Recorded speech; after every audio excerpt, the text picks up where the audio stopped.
ọlọ́mọ bá tiẹ̀ jẹ́ wá ṣe láti fún mọ́dà bígbà tí abẹ́bẹ́ bá ń fẹ́ olóògùn fún èèyàn. ẹ jọ náà. Ayọ̀bẹ ìjókòó má bínú jọ. Ìsáyọ̀ bá mi ẹ káàárọ̀ sà. Àti àṣà mọ́mí Mohunjola honestly nǹkan táwọn pípín yìí ò lè gbà náà fi lọ yín bí báyìí ò tọ́ bá ti dá síbọ̀dà láti bá post ẹ̀ fún ọmọ àbọ̀ lọ́dọ̀ sí wa. ẹja máa ṣe tiwa náà. lọ́dọ̀ mi sọ̀rọ̀ platform ọdún yìí ò bá ṣayọ̀ tó bá jẹ́ lọ́dọ̀ wọn ni tó bá jọ́dọ̀ wọn ni ẹni tó bá jẹ́ lọ́dọ̀ wọn. wọ́n máa drag Mohunjola bí. ok ẹ jẹ́ kí n sọ kíní kan fún wọ́n ti drag ní ọ̀rẹ́ jùlọ. ṣẹ́rí gbogbo ọ̀sùn bàbá Mohbad wọ́n ti di fracas ẹ má yẹ kí n tàn yín gbogbo wọn ti di fracas wọn ẹ má fìrà yín wé wọn bàbá Mohbad fúnra wọn dadi fracas ni wọn ẹ jọ ẹ fi wọn sílẹ̀ ẹja máa ṣe tiwa. mo ní mo ṣe ń sọ dókòlá tó bá ti bí ẹ̀dá jẹ́ ní ti ẹ̀gbọ́ wípé o drag mi lásán mi ò kí ń wò ní òbọ̀ jẹ́ kí n rí pé o drag mi lásán wọ́n máa bẹ́ẹ̀ ké gbàjarì nínú ilé ẹ̀ ọmọ kan ṣoṣo tó bí tó dàbí nǹkan tó fi ń lù wọ̀ yẹn ayé máa bàjẹ́ mọ́ mi lọ́wọ́ èmi ni mo sọ bẹ́ẹ̀ fún ẹ màá dídí ṣe ṣó ọ̀sẹ̀ kan fún ẹni tó lọ́wọ́ bá ti ní bàtì ẹ̀ jẹ́ pè mí lọ́mọ àlè. It's okay my sister. It's okay ẹja kúrò lórí ẹsẹ̀ ti gbọ́ ẹjọ́ ẹ má bínú ẹjọ́ èmi ni mo lọ. ẹja discuss òru díẹ̀ jàre ẹja discuss òru rẹ díẹ̀ bí mo ti ẹ pé mo sùn lọ sí díẹ̀. ti Lagata ṣe screen record ni. Adéọlá God bless you káàárọ̀. bí screen record mo rò pé àwọn èèyàn wà ń bẹ̀ ni. Ayọ̀bẹ lọ́jọ́ gbọ́ nǹkan tí Lagata sọ lóru yẹn. Mi ìráyàn fẹ́ lórí chat ni o pé wá létí. èmi ò kí ń rìn kiri mọ́ mo ti rí pẹ́ǹtì wọ́n ti ní ká sọ díẹ̀ níbẹ̀ ká gbẹnu dájẹ́ ilẹ̀ ti máa rí mi. irọ́ ni àwọn pípù yìí máa ń pa irọ́ ni wọ́n máa ń pa àti fúrẹ́sì fún ara onírọ́ ló pa lọ́wọ́ bọ̀bọ̀ yẹn. Adùkẹ́ ni. Adétọ́lá tóun àti ẹ̀jọ̀ ya fọ́tò ló wá. àlẹ́ tí wọ́n sọ ẹ̀yẹ yìí sí irọ́ àsọjù àwọn pípù yẹn ti pọ̀ jù so ohun tí mo rí bẹ́ẹ̀ nìyẹn pé gbogbo ohun tó bá ń sọ ọ́ máa ń fi kún un so wọ́n bọ̀bọ̀ yẹn ọ ti torí lánàá nígbà tó kọ́kọ́ bẹ̀rẹ̀ tó mọ́ kọ́ pa kílódé tó ń tú àṣírí lórúkọ bọ̀bọ̀ yìí dadi kílọ̀kọ̀ tí ń jẹ́ I don't know what. Fuck daddy. Pọ́ọ̀kì ẹlẹ́dẹ̀ dàdí. Yeah. So mo say was surprised mo pé the guy pé it's just a new pẹ̀lú gbogbo I don't oh God. Break the silence ojú èèyàn rí ní ojú èèyàn rí o so gbogbo wọn náà ò tẹ̀ jù báyẹn oh God gbogbo wọn ò jù báyẹn lọ. Ẹ káàárọ̀ mọ́ mi Mohunjola. Onílé ẹ káàárọ̀ yìí nílé ìdílé. Ẹ káàárọ̀ break the silence. Ẹ káàárọ̀. Brọ́dà mi ẹ káàárọ̀ sí dáadáa lẹ́yìn. ẹ káàárọ̀ jọ ìyàn iyì. Gbogbo commenters mo kí yín. Ẹ jẹ́ kí sáré yọ point kan jáde. Ṣé rí àná yẹn lẹ máa mọ̀ wípé irọ́ làwọn pípù yìí ni wọ́n build foundation. Irọ́ yẹn pọ̀ onílé ó ń kẹ́kọ̀ọ́ tí mo rí bẹ̀ lánàá nìyẹn. Irọ́ yẹn ti pọ̀ jù. Ẹni sùúrù mà mo fẹ́ yọ point kan jáde. Now the allegation initially was wípé Lagata ń jí owó bàbá. Báwo ni wọ́n ṣe mọ̀ pé Lagata ń jí owó bàbá? Definitely owó ń kúrò lákàntì bàbá. Ẹ máa gbọ́ owó ń kúrò lákàntì bàbá ni wọ́n ṣe sọ wípé Lagata ń jí owó bàbá. Now Lagata jáde ó sọ pé òun ò jí owó bàbá pé Gúrẹ́sì ló ń jí owó bàbá.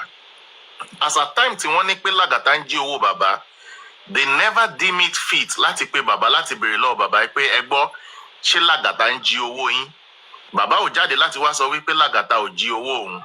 Now wọ́n wá sọ pé Lagata wá accuse Gúrẹ́sì pé Gúrẹ́sì ló ń jí owó bàbá lákàùnt. Ìgbà yẹn lẹ́sẹ̀ṣẹ̀ wá dìmẹ̀ fit láti pé bàbá wá jáde bàbá wá sọ wípé owó ò sọnù lákàùntì òun rí. Then nígbà tó owó ò sọnù lákàùntì rí, then báwo lẹ ṣe wá mọ̀ wípé Lagata jí owó bàbá nígbà tó owó dẹ̀ sọnù lákàùntì rí? Mi mọ̀ bóyá nǹkan tí mo sọ yẹn yé yín. Báwo lẹ ṣe mọ̀ wípé Lagata ń jí bàbá jáde bàbá ní owó ò sọnù lákàùntì òun rí? Now ẹ ti accuse Lagata tó jí owó bàbá. Yeah, àǹtí Àyànfẹ́. Onílé jẹ́ kí n ṣàlàyé pààtì yẹn fún yín.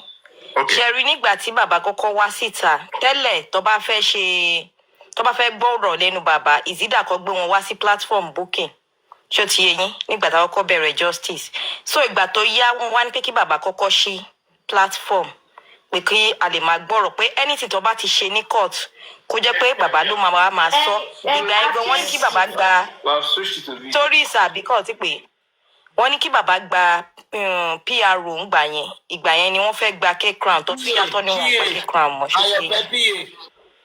no PRO ni ló dàbọ̀ náà kì í ṣe PA wèrè wo bàbá gan kọjá ẹni tó ń ṣe PA fún yàn ni PA wèrè wo ẹ kó là kúrò lẹ́kọ̀ọ́ so wọ́n ṣàníkọ́ gba ẹni tó wá máa sọ̀rọ̀ níta fún wọn so nígbà yẹn wọ́n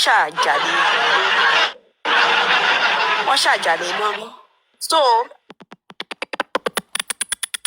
first time tí bàbá wá sí ìta bàbá gba gift tó pọ̀ jù ẹ mọ̀ everybody was eager to meet him to talk to him to even celebrate him then that was last year it was around March or April if I'm not mistaken so wọ́n fún bàbá ní gift even Paparano alone ó fún bàbá ní if it is not like 10 lion Paparano nìkan tó fún bàbá nígbà yẹn so they were not contemplating on it that owó bàbá at least owó game tí bàbá gbà it will be like 10 million or stuff like that shey you get people are now fighting against it pé ibo ni wọ́n kó owó yẹn sí then and we were like okay bàbá ló host fúnra rẹ̀ lóòótọ́ but TikTok máa yọ owó tiẹ̀ àwọn tó bá ń ṣe TikTok dáadáa mọ̀ pé TikTok máa ń yọ owó so kò yẹ kó lè pé 10 million mọ́ ibẹ̀ láti wá gbọ́ wípé Lagata ló gba àkáǹtì bàbá tó bá wọn yọ owó ń gbà yẹn and it is fine ẹni tó bá ní pépà ló lè bẹ́yàn yọ owó ní TikTok so wọ́n wá ní bíá Lagata kó bíá 800 Lagata ló máa lè ṣàlàyé àárín ibi torí òun ló mọ iye tó kó fúnra wọn ṣó ti yé yín so wọ́n wá ní bíá wọ́n kó 800 or 1 million fún Gùrẹ́sì bíá Gùrẹ́sì tún wá yọ tiẹ̀ kó tó lọ kó fún ti bàbá so owó TikTok yìí lọ́tì ń ṣàlàyé kì í ṣe pé bíá personal owó tó wọ àkáǹtì bàbá like Wema, Access or GoFundMe it is not that personal money it is the money from the TikTok shey you get it was like maybe the money was 1 million or 1.something million tí Lagata kó fún Gùrẹ́sì so maybe Gùrẹ́sì deducted 200 from the money and gave 800k to baba I don't know it is between Lagata and Gùrẹ́sì that they need to talk about that one but the money that was being talked about is TikTok money not personal account that is just it.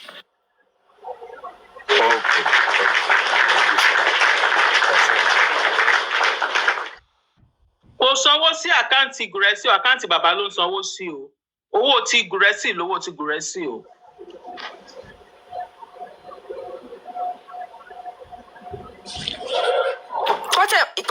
ṣé nǹkan tó tẹ̀ kàn nìyẹn tó bá ti rí i pé wọn ò rí nǹkan kan tí wọ́n fẹ́ sọ wọ́n á gbé ọ̀rọ̀ tí ò kàn wọ́n lọ́wọ́ lẹ́sẹ̀ wọ́n fẹ́ báyé Lagata jẹ́ ni. ok ẹ máa wo nǹkan tí aristocrat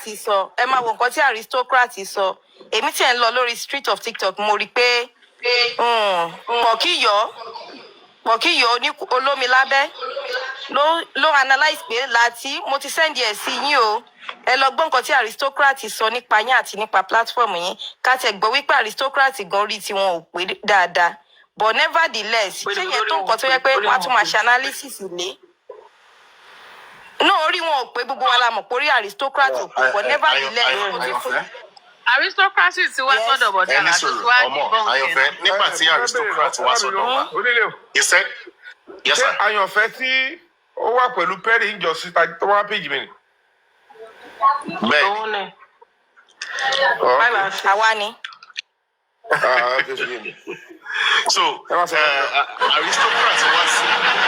aristocrat wá sí ọ̀dọ̀ olórí ẹbí and he said something wípé wọ́n ní kóun mú platform kóun sọ̀rọ̀ nípa wípé wọ́n ti choose fóun ni and he said wípé òun ò fẹ́ ṣe any analysis lọ́jọ́ yẹn but wọ́n ní is a must wípé òun gbọ́dọ̀ ṣe now ó ní olórí ẹbí is full of talakawas ó wá explain talakawas yẹn ó ní talakawas òun ò sọ pé talaka ní à o òun ò sọ pé talaka o wípé talakawas èmi ò gba Hausa but ọ̀rọ̀ yẹn mo tún béèrè lọ́wọ́ àwọn tó tún gba Hausa because ó ní ẹni tó bá gba Hausa lórí platform yìí kó jáde ó ní talakawas mean jọmọ àwọn èèyàn mi àwọn crowd wípé nǹkan tó ń mean nìyẹn òun ò sọ wípé olórí ẹbí platform ó ní even òun sọ débi wípé olórí ẹbí platform wọ́n donate ju gbogbo every other platform lọ wípé tí ó bá sí pé donation tó ń wá from platform olórí ẹbí wípé àìmọye àwọn nǹkan ni wọn ò ní ṣe ó ní so fún pọ̀kíyọ̀ abikilẹ̀ ti pè é ẹlẹ́dẹ̀ wípé láti lọ gbé láti wá twist ẹ̀ wípé kóun sọ̀rọ̀ sí kí Bọ̀dá Láti jẹ́ jáde fóun àbí òun bú wọn nǹkan òun ò bú Bọ̀dá Láti òun ò insult anybody wípé òun kàn give analysis òun nǹkan tí tálákà wà dẹ̀ mean ni wípé àwọn jọ̀mọ́ kò mean wípé òun bú wọn wípé akúṣẹ̀ so ó wá sórí platform wa ó wá pẹ̀lú ẹ̀ náà yọ́ọ̀kì now ẹ máa gbọ́ yọ́ọ̀kì kọ́kọ́ gbé Bọ̀dá Láti hánu ó fẹ́ sọ orí wọn pọ̀ mọ́ aristocrat now ó rí pé yẹn ò work ó gbé Bọ̀dá Láti lẹ̀ ó tún gbé Làgàtà kí ni yọ́ọ̀kì ń wá gangan kí ni yọ́ọ̀kì fẹ́ dálẹ̀ nínú ọ̀rọ̀ J4M yìí gangan kí ló ń wá gangan. ẹ rí i pé wọ́n ti lé nílé ní ibo ló ti fẹ́ rówó ilé mi orí TikTok ló ti gbọ́dọ̀ rí ẹ má continue ẹjọ́ ẹ má sọ. so now mo jáde ní ìjẹta àbí ìjẹrin láti wá debunk ọ̀rọ̀ pẹ́ tó kan ti tí ń mo bá gbọ́. Làgàtà fà á bọ̀bọ́ yẹn kàn jẹ́ nìkan tó wà lẹ́dẹ̀ẹ́. mo jáde ní ìjẹrin láti wá debunk ọ̀rọ̀ kan tí mo gbọ́ tí wọ́n ní Ìyá Ọ̀rọ̀bọ̀ sọ mo dẹ̀ pé Ìyá Ọ̀rọ̀bọ̀ náà wà sórí platform Ìyá Ọ̀rọ̀bọ̀ dẹ̀ jáde ó ná nílé ó ní gbogbo nǹkan yẹn òun lòun sọ lóòótọ́ o bọ̀ àràbù lòun fi ṣe irọ́ lòun pa nítorí wípé òun fẹ́ kíkàrí onílé ẹjọ́ nítorí Ọlọ́run ẹ dáríjì mí mo dẹ̀ dá lóhùn lẹ́sẹ̀kẹsẹ̀ mo ní no problem mo ní yẹn ti kúrò lọ́kàn ti tèmi nìyẹn inú mi ti ẹ̀dùn pé o lè jáde Ìyá Ọ̀rọ̀bọ̀ láti wá sọ wípé irọ́ ló pa tó bá decide tó bá jáde ńkọ́ kí ni mo fẹ́ ṣe èèyàn mélòó mo fẹ́ explain fún you go explain tire you get mo ní so èmi ò ní nǹkan kan against ẹ̀ mọ́ since tó ti sọ̀rọ̀ yẹn a dẹ̀ kúrò ń bẹ̀ I believe tá a fi bẹ̀rẹ̀ show yẹn tá a fi parí there was never a place tá a ti dárúkọ JK International Pọ̀kíyọ̀ York Daddy ó dẹ̀ lọ sórí platform ẹ̀ ó dẹ̀ lọ sọ wípé èèyàn tí àwa ń pọ́nlé ń bínú ni wọ́n ń bú ni wọ́n lọ bú ńgbà tó jáde ìwọ lọ ń bú JK International mo ní ha níbo la ti dárúkọ JK International. àbí kò fẹ́ da fún JK ni. so kí ni àbí York JK fẹ́ rárìn rá ni ẹ continue. kí ni York fẹ́ gangan àyànfẹ́ pẹ̀lú kí ló fẹ́. Jésù. tó ṣe àwọn tó dẹ̀ wà ní surroundings bàbá náà lélẹ̀ ṣáwọn rè àwọn ni a ti ń ríṣẹ́ ọwọ́ wọn yìí so mi ò in fact mo gbé fún gbogbo ẹ̀yin tẹ̀yìn sí ẹ̀yìn tí JK onílé tí JK bá ṣe nǹkan tó yẹ pé ẹ máa fi dárúkọ ẹ máa dárúkọ ẹ nobody is above dárúkọ anybody ṣó ní JK burú ni tó bá pè mí pé mo ṣe nǹkan tí ò dáa tẹ bá need àti dárúkọ mi if there is any need to mention my name do so there is nothing bad in it but anything you have to say about me must be the truth just say the truth nothing but the truth ẹ má rárá bú. Thank you. JK ò sí nínú mo wà ní ṣòó nílé ńjọ́ yẹn JK ò tiẹ̀ appear nínú gbogbo ṣòó tá a ṣe ń jọ náà. Honestly. bí Pọ̀kíyọ̀ ti lọ gbọ́ ọ̀rọ̀ yẹn ni òye mi. ìyẹn tẹ̀lé ó ṣáà láìkí kó máa dá fún. bí eléyìí ni ọmọ according to story tá a gbọ́ wọ́n ti lé York kúrò lé owó ilé UK dẹ̀ ni ó bẹ̀rẹ̀ láti £600 ojú lásán ló máa fi ẹ mọye gift tó gbúdọ̀ send ẹ̀ kó tó di pé £600 máa pé ni so ó pọ̀ ẹ jẹ́ kó máa ṣe nǹkan tó bá fẹ́ ṣe ẹ jẹ́ kó máa ṣe but JK kò jọ ẹni tó yẹ pé èèyàn lè dárúkọ JK ò kì í ṣe gọ́vnà kì í ṣe ibùdó president country wọ́n ti ń drag ẹ̀. tí ó bá wá ti torí pé wọ́n ti lé òun kúrò nílé tó wá bẹ̀rẹ̀ sí ní parọ́ mọ́ gbogbo orí so irú ilé yẹn sìn tó bá gbà tó bá di lọ́jọ́ ọ̀la tí flood bá dé tó bá wọlé yẹn lọ ó sáà máa wó pa náà ni àwa máa pìtì ó máa wó pa ni ó máa no gracious grace ó máa gbalẹ̀ sí abúlé irú tó bá yẹ pé shared apartment ló fẹ́ gbà ní what is it called ta ló echo yẹn tó dàbí mọ̀ echo.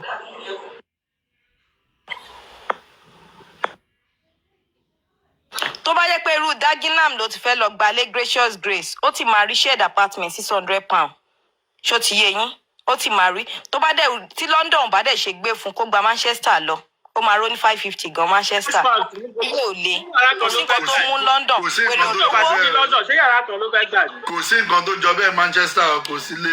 yàrá mélòó ló fẹ́ gbà tẹ́lẹ̀ ẹni tó yẹ pé ó dàbí àlùbọ́sà ní kókó ẹ̀rọ bí àlùbọ́sà náà ó lọ ní pé kó gba yàrá tó tóbi ni. kò sí lé olóòórùn Manchester onílé sọ̀rọ̀ lẹ́ẹ̀kan expander ní bínú ni pàdé má bínú. It's all right, no worries. Kópa kóbó yẹ. Onílé béèrè ẹ káàárọ̀ everybody mo kí gbogbo lé o. Onílé béèrè question kan lẹ́ẹ̀kan pé why ni wọ́n wá tí wọ́n fi ń ra káàárọ̀ mà kí ni wọ́n wá tí wọ́n fi ń parọ́ mọ́ everybody or tí gbogbo ilé fi ń ṣẹlẹ̀ tó fi jẹ́ pé wọ́n discuss or wọ́n wá way forward kí ni nǹkan tó pa Mohbad tó fi jẹ́ pé individual ni wọ́n try láti pull down. You know, and the question is not far-fetched. The answer is simple. Simply because nígbà tá a rí nǹkan tó pa Mohbad or tá a rí nǹkan tó lè lead wa lọ síbẹ̀, and these are the things they really don't want to discuss, and that's why they were shying away from that discussion. And what are the things? Àti ń sọ àmàmà repeated náà ni. Baba came back to say on the level ni wọ́n pa Mohbad. Kò ní ló kú ó ní ni wọ́n pa. Was this statement reported to police as a new evidence? Because kí bàbá tó lè padà wá sọ bẹ́ẹ̀, he must have had some information. Even while corona inquest was still on, ṣé wọ́n sọ ọ̀rọ̀ yìí, ṣé lọ́ọ̀yà wọn sọ ní corona inquest kí wọ́n gbé sílẹ̀? Bàbá ní òun rí ẹ̀jẹ̀. Ìyá Mohbad ní èmi náà sọ bẹ́ẹ̀ báwo lè jẹ́ mo sọ fáǹtì mi báwo lè jẹ́ ṣe pọ̀ tó yìí. Látijọ́ tí wọ́n ti sọ̀rọ̀ yẹn, ṣé wọ́n sọ ní corona inquest? Ṣé lọ́ọ̀yà wọn sọ? Or wọ́n report ní police station? Wọ́n sọ ọgbọ́n tó lọ bẹ́ẹ̀ ní dáadáa lọ sáà. Now, driver wa tún wá jáde tó gbé àwọn Mohbad lọ tó gbé wọn padà sílé. Ó ní ní aago 3 òru 3 a.m. Ó ní wọ́n rush jáde, wọ́n ní Mohbad ń bleed, wọ́n sáré lọ ra nǹkan tí wọ́n fẹ́ lò fún. Question tí wọ́n fi rush out yẹn, why tí wọ́n gbé Mohbad lọ sí hospital? Nígbà tí driver sọ̀rọ̀ yìí ní corona inquest, ṣé lọ́ọ̀yà bàbá Mohbad ṣó raise issue lórí ọ̀rọ̀ yẹn nínú corona inquest yẹn náà? Because these are new leads. Ọdún ìgbàgbọ́ tó jọ bẹ́ẹ̀ sà. These are new leads. Tó yẹ kí wọ́n sọ̀rọ̀ ń pa ẹ̀. Kò sí nǹkan tó jọ bẹ́ẹ̀. Ọ̀rọ̀ tí àdúrà sọ ní what is it called? Press conference lórí 3 seconds video yẹn pé àwọn mẹ́ta ló wà ń bẹ̀. Mohbad, Cynthia àti one person. Eventually Wunmi padà wá dárúkọ one person yẹn. Ẹ jọ̀ọ́ ní corona inquest ṣé lọ́ọ̀yà wọn sọ anything about it? Àbí wọn rí pé these are new leads tó yẹ kí wọ́n gbé lọ sọ́dọ̀ ọlọ́pàá àti corona inquest kí wọ́n lè lọ kó àwọn tó wà ń bẹ̀. Àbí kí wọ́n lè lọ tí driver sọ kí wọ́n lọ kó gbogbo àwọn tó wà nílé pé irú ẹ̀jẹ̀ wo ló ń ṣe bàbá Mohbad lóhùn rẹ̀ jẹ́, you know, and all of this. Bàbá yìí tún padà ní Monday lọ́mọ ikú. These are the things tí wọ́n fẹ́ shy away from. Or ṣé lè ní ká tún sọ ti Fabiyi Sọlá tó ń jẹ́ Bíọ́dún Lawal tí wọ́n ń pè ní Bíọ́dún Lawal torúkọ ẹ̀ gbogbo ń jẹ́ Fabiyi Sọlá. This same person òun ló gbá ìyá Mohbad. Fabiyi Sọlá Mustapha òun ló gba ìyá Mohbad sílé àti àdúrà pẹ̀lú King White. Bàbá Mohbad dẹ̀ ní King White ló ń gáàdì àdúrà káàkiri kò jẹ́ kóun rí Mohbad àdúrà bá sọ̀rọ̀ over going to 2 years. Now this same person Fabiyi Sọlá Mustapha yìí ó ní connection pẹ̀lú Power of Anthony. Bàbá ó ní connection pẹ̀lú ẹ̀, ó ní connection pẹ̀lú Bukky, ó ní connection pẹ̀lú àwọn bossman gbogbo wọn, ó ní connection pẹ̀lú everybody, pẹ̀lú lawyer 1 lawyer 2, ó ní connections pẹ̀lú wọn. Gbogbo ọ̀rọ̀ yìí tó jáde yìí ni wọ́n ń sá fún, ni wọ́n ò fẹ́ sọ, ni wọ́n fi ń divert attention lọ sórí individual. Because tí wọ́n bá sọ gbogbo àwọn nǹkan yìí wọ́n mọ̀ pa ṣeré máa tú, kò dé sígbà tá ṣeré yẹn ò ṣe ní tú. So these are the reasons tí wọ́n fi ń sá lọ bá individual, tí wọ́n fi ń distract kúrò lórí àwọn issues yìí. Ẹ tẹ́gbọ́ àwọn issues yìí fún wọn, and these are what we need to be discussing. Let me pause in that place. So thank you.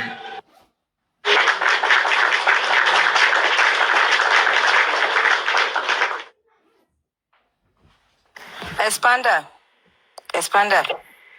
Are you there? Yeah, I'm there. Okay, I'm going to ask you one question. We are not close to any of the legal team. Those that are close to the legal team, those that can present it that this is what you are going to talk about in the next coroner inquest, they should be talking about what you just stated. They should be the one to be talking about it, not us, because they already said it, that they are the one looking for justice. Every other person are not looking for justice. We are anti-justice or anti-justice. So even if we are discussing it, there is not going to be any lead. There is no any lead that is coming, because it is whatever they want Sanshitu to put on there. It is what Sanshitu will put. Mohbad has no lawyer. The lawyer is working for Baba Mohbad. So why are we going to discuss it? Let them continue discussing it. York is there. Buki Jesse is there. All of them, they are there to discuss it, not us. If they want to discuss it and they want us to join them to discuss it, they should talk. Sanshitu is not hearing from us. He's only hearing from them. It is what they tell Sanshitu to do that Sanshitu is going to do. Sanshitu already stated it that 3 facts has been established, which is, what is it called? Prime Boy fought Mohbad. Wumi fought Mohbad. And one other person, I don't know the third one. So let them continue there. We are not going to discuss it. I'm sorry. And the nurse, thank you. We are not going to discuss it, because even if we discuss it from now till tomorrow, it is not TikTok. Please.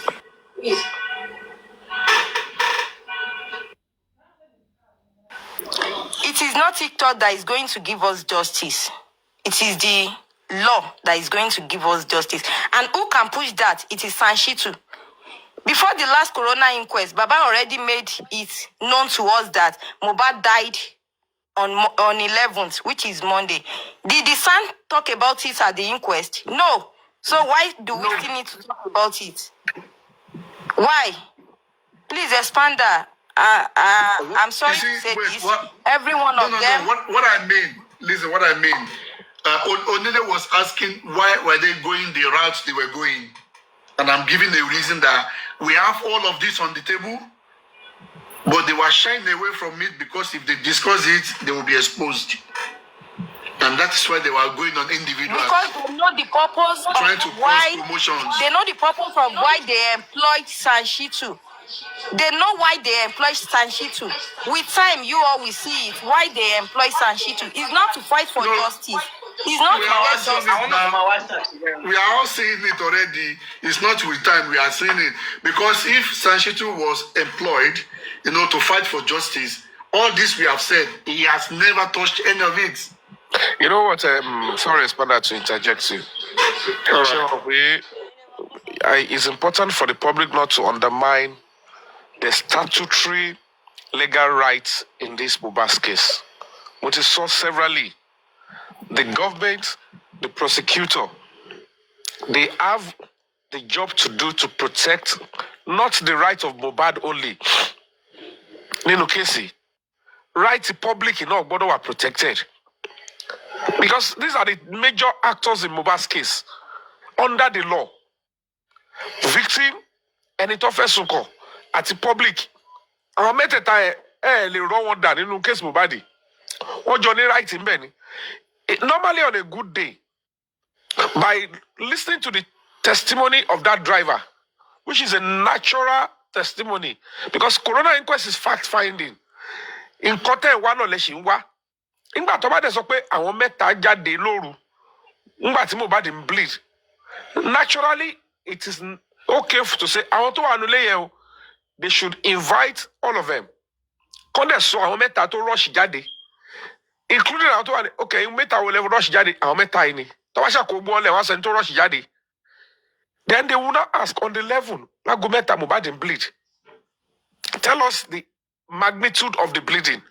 Tó lè mú kẹ́yìn odindi ọkùnrin mẹ́ta kẹ́ rush jáde kẹ́ bẹ̀bẹ̀ pẹ́fẹ́ lo mọ́tò driver yẹn ó ní kò sí pọ́ mẹ́ ẹ dẹ̀ wà ẹ láti tún bẹ̀rẹ̀ sí start mọ́tò Mohbad ẹ make sure kó ṣiṣẹ́ ta ló drive ẹ̀ Who drove out? Imbolelo. Kí lẹ mú padà wá sínú ilé yẹn. Ibi tá bá ti mọ ikú tó pa Mohbad, they just want to ignore that because jíjáde tó jáde lọ tó padà how long lẹ lọ how long lẹ fi padà kí lẹ mú bọ̀. Then it will now determine tẹ́ bá mú bọ̀ èwo ló administer nǹkan tẹ́ mú bọ̀ yẹn tó bá jẹ́ injection wà ńbẹ̀ ta ló gún Mohbad lábẹ́rẹ́ náà yìí tẹ́ lọ kẹ́ padà because at the end of the day tí o bá ti sí nọ́ọ̀sì láago mẹ́ta òru tí Mohbad dẹ̀ ń bleed ẹ̀dẹ̀ mọ̀ pé tí o bá ti ń lose ẹ̀jẹ̀ ó máa kú kí ló dé tẹ́ fílẹ̀ ẹ̀rù létẹ̀ gbé dání lọ tó bá jẹ́ pé chemist lẹ fẹ́ lọ ní àbọ̀ hospital because lóru it is certain pé ẹ lè sọ fún wa pé chemist lẹ wá lọ it's certain you want to go to a hospital or you want to go and pick a nurse wọn ò lè ever sọ now wọn wá sọ yẹn wọn dákẹ́ lórí ẹ̀ they didn't even put that forward 11 tí bàbá ló ọmọ kú ó ń jọ nǹkan tí driver ń sọ ó ti jọ pé nǹkan tó ṣẹlẹ̀ gangan tó ṣẹlẹ̀ sí Mohbad tí corona inquest láwọn wá lórí ẹ̀ wọ́n ti padà mọ̀ but gbogbo ohun tó sọ yẹn wọ́n ti kọ́ tí kú sí wọ́n ṣe mẹ́pà àwọn orí everybody dẹ̀ dákẹ́ and that is why we have to challenge the state governor now what is happening under your leadership ṣé bẹ́ẹ̀ ṣe fẹ́ máa ṣe táwọn èèyàn máa pa àwọn èèyàn lábẹ́ yín mọ́nu léèrè tẹ́ ẹ̀ ní ṣe ọkọ lórí ẹ̀ because these are two overwhelming evidence and confession and witness account níbo lè fẹ́ bá ilé ìjà but nobody is willing to call out the governor and speaker tábà tún ṣe é sìn wọ́n á ní bá ṣe lọ síwájú bí kan kò sí nǹkan kan bẹ́ẹ̀ ẹni tó máa risk life ẹ̀ tó máa ṣe nǹkan a máa ṣe ẹ̀tún máa bẹnu àtẹ́lù spirit yín public alẹ́ wá justice spirit yín náà lẹ́yìn tó máa bu ẹnu àtẹ́lù tẹ máa condemn kan lẹ́yìn ẹ wá ní justice ò wà ṣé ọlọ́run kan máa há justice kiri ní tẹ́yìn sọ pé crucify Jesus lẹ́ni free Barnabas báwo lẹ́yìn fẹ́ rí òótọ́ àwa gangan public yìí gangan tó ń sọ pé àwọn gangan ní olórí tánà di justice Mohbad rẹ̀ àwọn tó pa Mohbad they are doing less work wọ́n kàn monitor yín nígbà tó ń wo fíìmù ni ẹ̀yin tó àwọn tó wà bí gangan àwọn the problem tó wà bẹ́ẹ̀ because they are not really meant to be discussing these things but wọ́n ti ara wọn bọ̀ wọ́n ti ní voice lórí ẹ̀ but they are diverting people to the wrong place so gbogbo yẹn ló yẹ everybody máa sọ including àwọn tẹmọ kó jẹ́ ti bàbá yìí tó ṣe gbẹ you will engage them and tell them lè máa ṣe wèrè tẹ́ ẹ̀ ṣe lórí bí ask the right question the world can only get better if people ask the right questions bàbá kí ló ṣẹlẹ̀ 11 tẹ̀sán yẹn bó lẹ ti fẹ́ lo 11 yẹn affidavit bó lẹ ti fẹ́ lò gbọ́pẹ́ ti competition lọ anywhere because if you mention 11 that means pé òkú ni àwọn gbogbo wọn yẹn tó tún wà nulẹ̀ yẹn òkú ni wọ́n gbé káàkiri náà the 12 which is a serious criminal offence nbọ la ṣàfẹ́ gbárùn nǹkan bẹ́ẹ̀ yẹn Lagos state ni ẹ wá ń rú òkú ọmọ yìí kérékéré ìyá tẹ́ fi jẹ́ bọ́ yẹn ti pọ̀ ju ọmọ òun dẹ̀ ló ń bọ́ gbogbo wọn àwọn tó tún tààtú orúkọ wọn sáré ṣé èèyàn máa ń ṣe oore dáràn ni ó fìfẹ́ hàn wọ́n ó bọ́ wọn ó tún fìfẹ́ hàn wọ́n ó tún kọ orúkọ wọn sáré àwọn yẹn ló tún wá ń ṣe tánà ẹ wá expect gbogbo ayé àwọn yẹn dà ohun tó máa jẹ àwọn yẹn sì ń jẹ nǹkan lọ́wọ́ ni gbogbo wọn ṣe aṣáìsì ni Dàmọ́lá yẹn náà pẹ̀lẹ́ tó ru òkú yẹn o tó ru òkú kiri tẹ́ ń tọ̀yàn tẹ́ ń ṣe dẹmọ so let's speak the truth to these people tó bá possible ni let's look for the baba's house let's take the protest to where they are kí ló ṣẹlẹ̀ lọ́ndì level because you can't be looking kò lè jókòó sórí social media talk no action lè rí result what happened to the level that you mentioned kí ló ṣẹlẹ̀ sáwọn ọgbà àwọn tó wà nílé yẹn tó ń gbé òkú káàkiri ṣé ẹ fẹ́ sọ pé àmọ̀ pé nǹkan tó ṣe nìyẹn ni kò máa jókòó ẹ káwọ́rọ̀ expect ó ti di nǹkan ìwọ̀n ó ti di nǹkan ìbìtì tó ṣe náà mi ìgbọ́ nílé ayé mi kí àwọn ẹbí yàn kọ́ máa kíyàwó àti àbúrò kọ́ máa ru òkú yàn kiri níjọ́ kejì kẹ́dẹ̀ máa tọ́ ara ayé àwọn kan náà ìjókòó tì ṣé ẹ mọ̀ pé nǹkan yẹn máa padà mú nǹkan burúkú wá sórí ìlú ni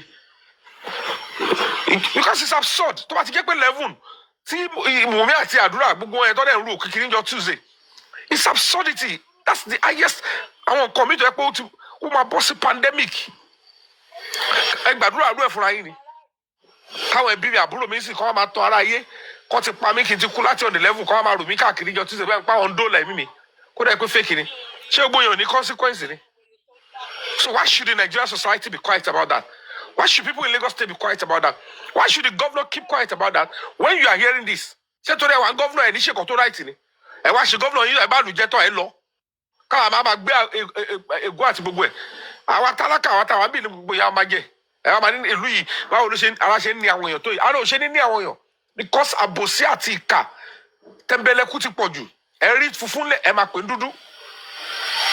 ẹ wo bẹ́ẹ̀ o bí kan tó ṣẹlẹ̀ sí gbogbo Nàìjíríà káàkiri àwọn fi wá káàkiri everywhere. ẹ ká tó ara wa pa ká ṣe láìtì gàrí.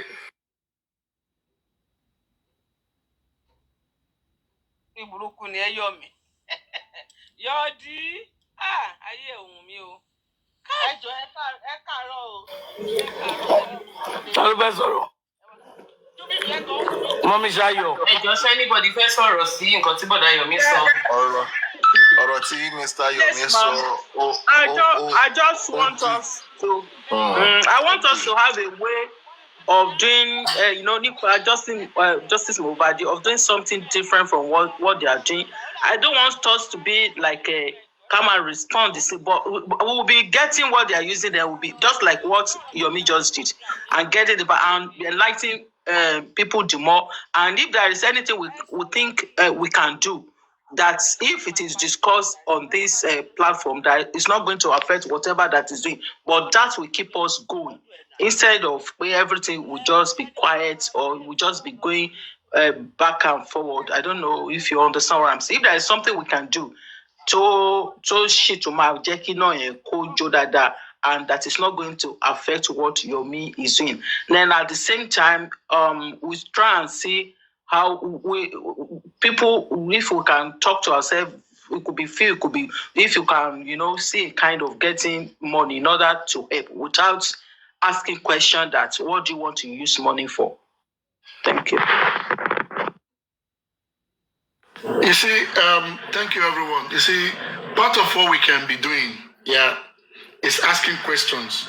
And what are the questions? The questions are around us. Why did Baba come back to say Mohbad was killed on the 11th, on Monday? It must have a reason, or have some reasons, or fact. And let's question that. So these are what we need to be asking them. And that is why they are trying to divert us. That was why they are going on individuals, so that we will not ask these cogent questions. So that they don't have answer for it. Expander. And they have to. Expander. Yeah. Gbogbo àwọn people yìí ni wọ́n rìn spiritually. Wọ́n ti mọ̀ pé òótọ́ àti crucial evidence máa jáde very soon, or one way or the other very soon. Wọ́n ti kàn débẹ̀ pé bàálù tó ti fò ni. Nǹkan ẹ̀kan tó lè há bàbá yẹn ló ti ra yọwọ́ ara ẹ̀ kúrò yẹn. Òun bá wọn agree pé kó máa lo 12 yẹn. Òun ní mọ̀ pé òun ṣe sọ pé ìdí tí bàbá yẹn ò ṣe lọ wo nọ́ọ̀sì rárá ìgbà tó náà ní mú nọ́ọ̀sì hospital, ìgbà tó náà ṣáàgì nọ́ọ̀sì lọ sí kóòtù wọ́n gbé lọ́wọ́ kó lọ́wọ́ gbogbo ẹ̀ wò pé kí ni nọ́ọ̀sì wo. Ó mọ̀ pé tó bá jẹ́ pé 12 yẹn ni nọ́ọ̀sì wá ṣe gbóntẹ́ ló ṣe òkú ni nọ́ọ̀sì bá nọ́ọ̀sì ò treat ọmọ òun kò bí crime kankan. That is bá yẹn it. fi nọ́ọ̀sì sí police station ó wò pé báyẹn ibẹ̀ ni bàbá yẹn ti wò pé àwọn ọlọ́pàá òun ò ní trust nínú wọn torí pé ó báyìí pé ẹ̀yin náà lẹ gẹgẹrẹ wú ẹ̀yin náà lẹ mú pátá lẹ ẹ̀yin náà lẹ wá ìdí àkọlọ wá nọ́ọ̀sì kan wá. Ìdí tí Lagos State Government ti ṣe sáré jatọ nìyẹn lábẹ́ bó ti lè wù kórí kò bá jẹ́ 11 kò bá jẹ́ 12. Ọgùnyomi. Ẹ jẹ́ sáré parí kí ẹ má kọ tiẹ̀ ẹ jẹ́ sáré ẹ má kọ tiẹ̀ kò bá jẹ́ 11 kò bá jẹ́ 12. mo fẹ́ kẹ́ tún sọ ni mo fẹ́ kí rẹ́kọ̀dù ọ̀rọ̀ tẹ́ sọ yẹn ni. Àyè máa ṣe máa ṣe lè máa tún sọ bẹ́ẹ̀ yẹn ẹ máa sọ̀rọ̀ straight Ó yá. ẹ máa sọ stand by ẹ máa ti screen record kò bá jẹ́ 11 kò bá jẹ́ 12. Ó ti mọ̀ pé Lagos State Government ti mọ̀ pé lábẹ́ bó ti lè wù kó rí spending ó mọ ohun tó ṣẹlẹ̀ lágo 3 òru. Ó lè jẹ́ òru yẹn náà lórí kọ́ lọ pé nọ́ọ̀sì ẹ̀ tí yẹn lóhun ti wà available tó gbé mọ́tò tó lọ gbé nọ́ọ̀sì yẹn. Torí pé ibi tí question wà gangan náà ni pé nígbà tẹ́yìn tẹ jáde yẹn ẹ rí pé tó bá máa kà wọ́n 3 tó jáde lóru yẹn tó bá máa kó gbogbo wọn yẹn which ó yìí máa padà ṣẹlẹ̀ gbogbo ẹ̀ là èmi àmà bá wọn kó débẹ̀. Àwọn 3 tó jáde yẹn ẹ lọ kọ́lẹ̀ spending máa wà lára àwọn tí wọ́n lọ jáde lóru yẹn. Ilẹ̀ wa mú padà bọ̀ ta lẹ gbé bọ̀. Ìdí tí Lagos State Government yìí wò pé original gbogbo gòbé àwọn ti mọ̀ wọ́n ṣe yọ spending àti nọ́ọ̀sì yẹn lẹ̀ pé ẹ̀yin lẹ́ mọ́ tẹ́jọ́ pé ráyìn tẹ́jọ́ wá ṣe ẹ̀yin méjèèjì ẹ̀ lè bọ́ ńbẹ̀ àwọn tó bá yín fi kún tó fẹ́ divert lọ kínní kan Naira Marley Sammy Larry Fine Boy àwọn yẹn ọmọ kókó sí gómìn ọyọ àwọn yẹn dànù torí wọ́n rí pé àwọn àti gbéra ń gbà yẹn ọmọ ohun tí àdúrà ti pọ̀ lẹ̀ wọ́n dẹ̀ ti bìlí pé àdúrà tó ti bẹ̀rẹ̀ lórí Zomo tó ti sọ fún wọn pé military person kínní kan yẹn tẹ́lẹ̀ ti jù jáde yẹn wọ́n bìlí kó ti kà kọjá abẹ yẹn wọ́n sáré yọra wọn so ibi tó yẹ ká má nìyẹn ká ṣiṣẹ́ lórí ẹ̀ káwọn lọ́ọ̀yà kí wọ́n lọ sí court kó make sure pé the government and they must come. àwọn wo ló wà nulẹ̀ gbogbo ẹ̀yin tẹ́ wà nulẹ̀ yẹn bọ́ta ó yẹ yọ́nú ẹ̀yin tẹ́ wà nulẹ̀ yẹn ẹ̀yin wo lẹ rush jáde láago mẹ́ta torí kò sí bẹ́ẹ̀ ṣe fẹ́ sọ pé driver yẹn pa irọ́.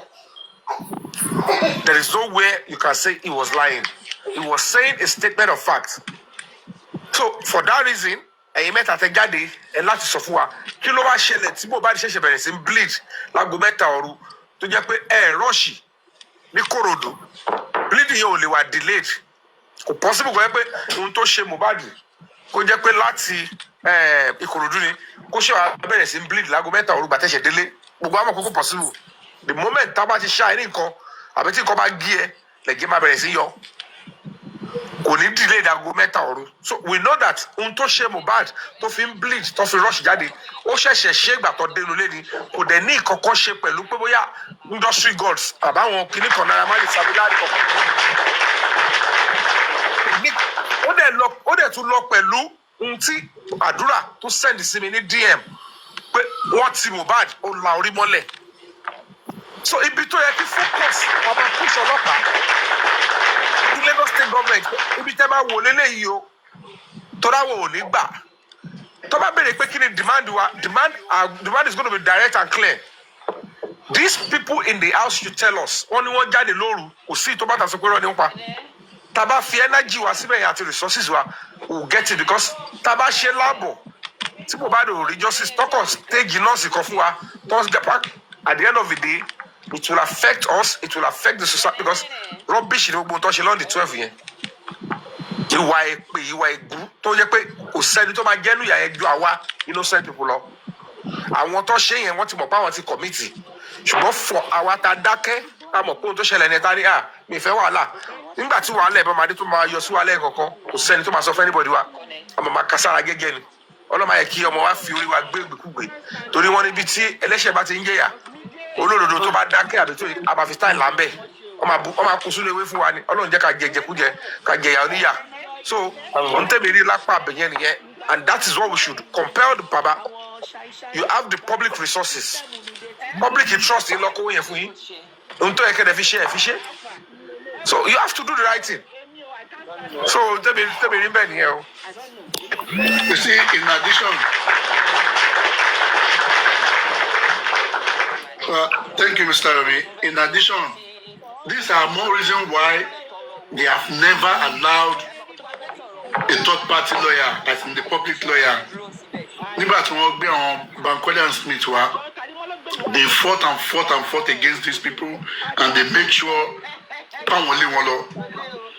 Of recent, we try to bring a public lawyer again. Kí ni àwọn nǹkan táwa tún rí of recent tá a fẹ́ káwọn lọ ṣe kí public lawyer yìí wá ṣe? And people said no, nígbà tá a ti need ẹ̀ nígbà yẹn need ẹ̀ sí yìí.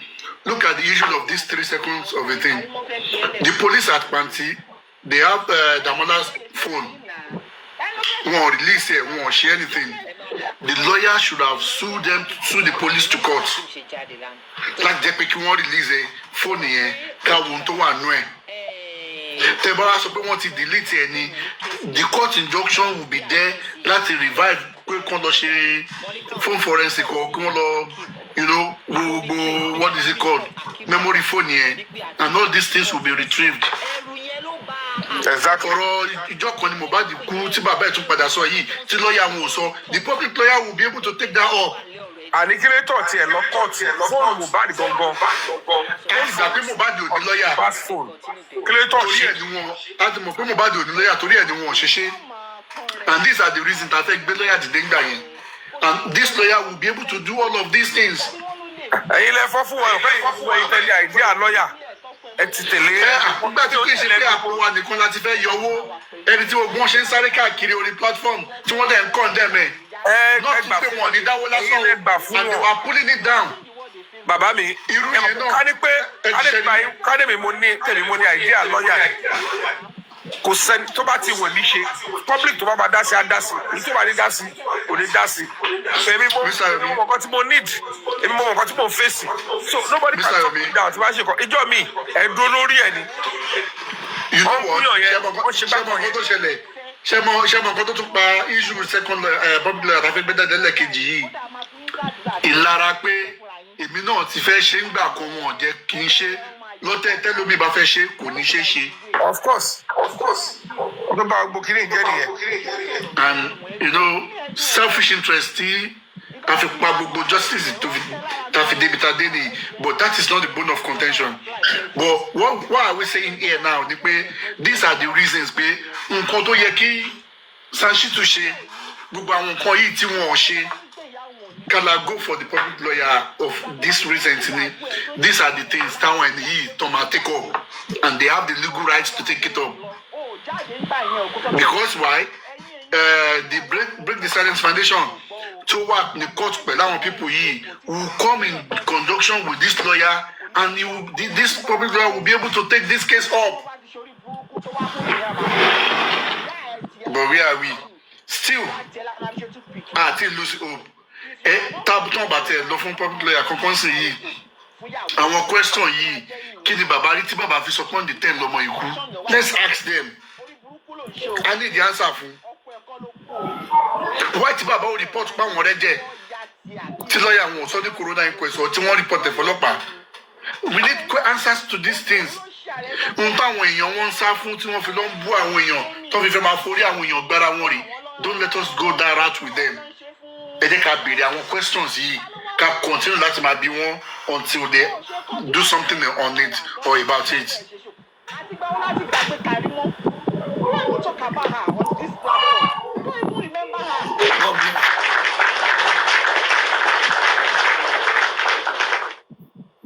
Ó yá mọ́mí ṣayọ̀ ẹ béèrè question yín mà. Mọ́mí ṣayọ̀ ẹ béèrè question. Ó ti gbàgbé mi tí ẹ rántí mọ́jà rẹ̀. Wọ́n gbìyànjú mi question tẹ́mi fẹ́ béèrè ni pé ẹ jọ ẹ má Dálẹ̀ àti dáyín lòun. Ọkùnrin question tèmi ni pé kí ló dé tí wọn ò tí arrest Wùmí up till now. Mo ti sọ clearly ṣé ń gbọ́dọ̀ mi. Yes sir. As a police investigation àwọn tí wọ́n ṣe primary investigation tí Lagos State government ní kó lọ investigate àwọn ọlọ́pàá pàǹtí yẹn wọ́n ní àwọn ò ní anything against Wùmí yet wọn ò ní anything so ti yẹn according to their own investigation and ohun tí wọ́n duplicate lọ sí DPP so apparently though of course ọwọ́ agbára wà ń bẹ̀ nígbà tí àwọn higher command which is the zonal command tí wọ́n wá bẹ̀rẹ̀ investigation lórí investigate nǹkan tí wọ́n send sí mi orí ibẹ̀ yẹn ni wọ́n ti bẹ̀rẹ̀ okay let's start from Yomi Fabiyi's complaint ẹ fẹ́ lu Yomi jìbìtì and they send the confession pé bye nígbà tó ń gbé àdúrà wọlé we were expecting to have the Damola in àrí Damola yẹn àdúrà ló wọlé wá àdúrà sọ ìtòmásó jẹ́wọ́ okay Zomo kìíní kan òun morúkọ ẹ̀ ta ló morúkọ ẹ̀ ó ní Wùmí okay àdúrà wa claim pé òun kọ́ lòun chat ṣe ti understand òun kọ́ lòun chat so kò fẹ́ accept pé òun lòun kọ pé Wùmí ti Mohbad okay where is Damola kó wá corroborate or carry video yẹn ẹ ti understand then kade who is Zomo and then the next thing kọ́ pé Wùmí wọlé wá come and tell us what you know and in the process we're supposed to initiate a phone forensic ṣé n get me and then kó wá fún tẹnu ẹ kó wá ṣe whatever tó bá ṣe I think there was a snitch tó wá jẹ́ kó yé wọn pé àwọn kan báyìí ló ti wà ńlẹ̀ fún un tó fẹ́ ṣe in fact tó ti gba court order ẹ̀ so then she needs to go to court and òun àtàwọn lọ́ọ̀yẹ̀ wọ́n bẹ̀rẹ̀ sí kọ lẹ́tà wọ́n lọ sí kìnìún kan they are going to go to court Wùmí ò sí polisi ẹ̀. ẹ dúró lẹ́yìn mú ní bẹ́ẹ̀ question ọ̀gbìn ṣe. And you, because forget now, even if you don't use the evidences online,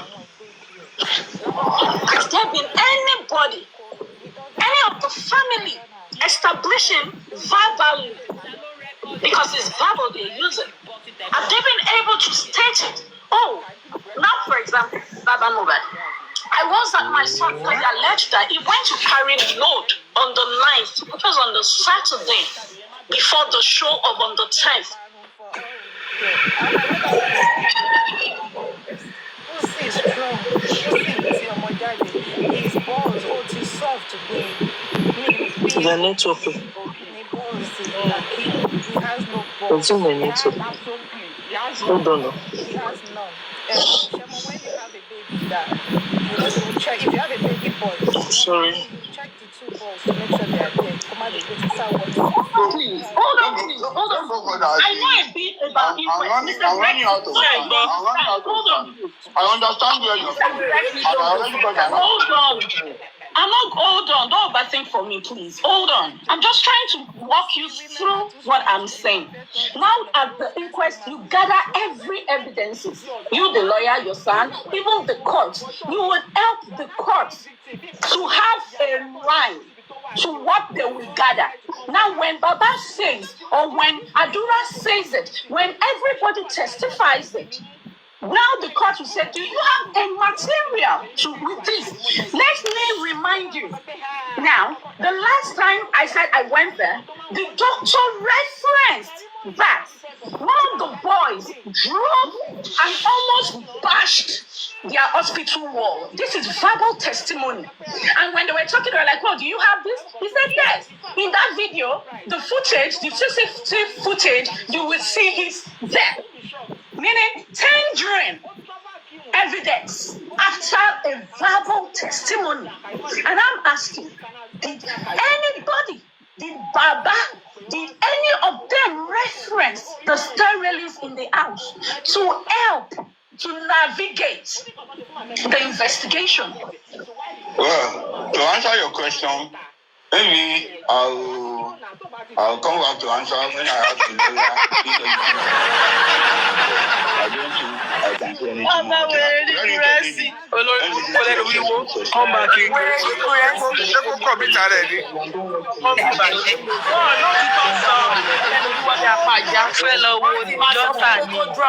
Àwọn olórí burúkú bíi family meeting. àwọn ọ̀kà. And I know your answer will be no. About yourself, you won't point on that. Why are you telling us that we should be waiting for the trial? Baba has nothing to do at the court. They will call it Baba. Baba will just go there as the elderly father and sister. Now, my other question is, why was We should wait for God, please. Why? I said, was Ishe Baba one thing that talk about Baba? That is my question to you. And I know your answer will be no. So why are you now saying that we should wait till trial? Baba has nothing to go and say in the trial. Else if Baba will definitely find the bad. So I just the question. My second question was, why is where Ade West was the corona request? God bless the you. guy that the guy that announced, oh, no, Mohbad don't die. Why are they not in the corona request? It be so much believe in that corona request. Why is that one immediately? Why they don't want the corona request? That is number 2 question. And my number 3 question is that Mr. Blessing, you and the whole Baba Mohbad team and the legal team, did you people ever find out about the driver of that car? But did you understand my 2 questions? That is just my 2 questions. Shall I understand that it will come again? Ó ti dàrú mọ́ ọ lójú. Mr. Blessing. Come again. Okay, wàhálà. Láti máa sá lọ sí Ẹ mọ̀ parí òyà so ọmọ sọlẹ̀ mi. ọjọ́ tí wọ́n ti àfẹ́ ìjọpọ̀lọ wọn ni. Those people that are not that short people, why are they not being brought to the corona? Exactly. The second question is, who was the driver? Can you drive the motor? Driver to drive that driver that drive that car, why has he not been to go? That was a good question. That was a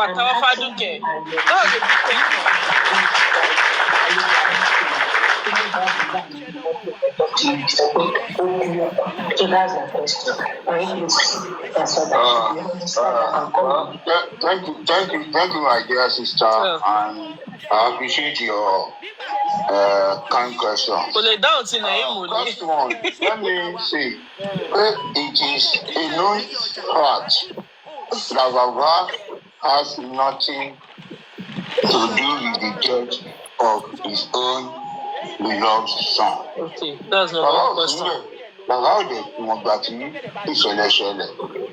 So when we say, or when if we hear from somebody, okay, let me use this time to correct a notion like that your science whatever, science rubbish was saying. I never said because of why you want this page. You know it's suspect. I am supporting Baba 100%. That road should be clear. I am supporting Baba because he's looking for justice. I am not defending him because he is not a suspect. So now Baba, when we say at the trial court, it is the lawyer. There is a process that his lawyer will represent the family in court, in which the lawyers or the chambers are going to activate and represent the law in court. When your lawyer speaks, it's you that is speaking. That was not the question she asked now. But Gracie, are you aware? Gracie, are you aware that it is the government lawyer that is going to speak at the court, not your lawyer? That's to the limit of your understanding. Are you aware of that? Can you imagine? Are you aware of that? That's to the limit. It is the government lawyer that will prosecute, not your lawyer. None of them will ever answer that question. They will never answer it. Exactly. No, they told you that they will not allow. They won't allow your lawyer to come in because I don't know where that lawyer will be coming in. It's not Baba case they are dragging. It's Mubari they are taking to court. That is to the limit of your understanding. And to make it explain to us what are you saying? Are we a joke? Are you in the another republic? It is not. The question. Let him answer now. Like you interjected, let him answer. Hello, Mr. Rotimi, in a single statement, if you know it, go and consult any lawyer, even a good lawyer. Ask the lawyer about PRs. He's going to explain to you. I don't want to go. Government has taken that.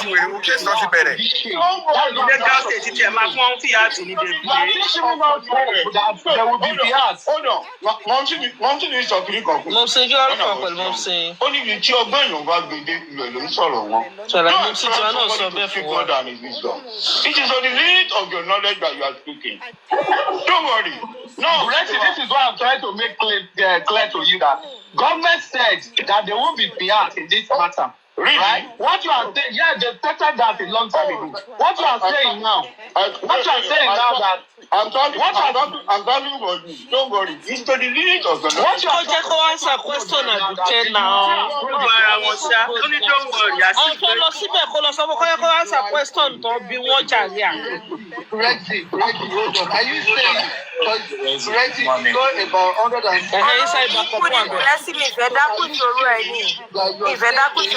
you won't be granted PR.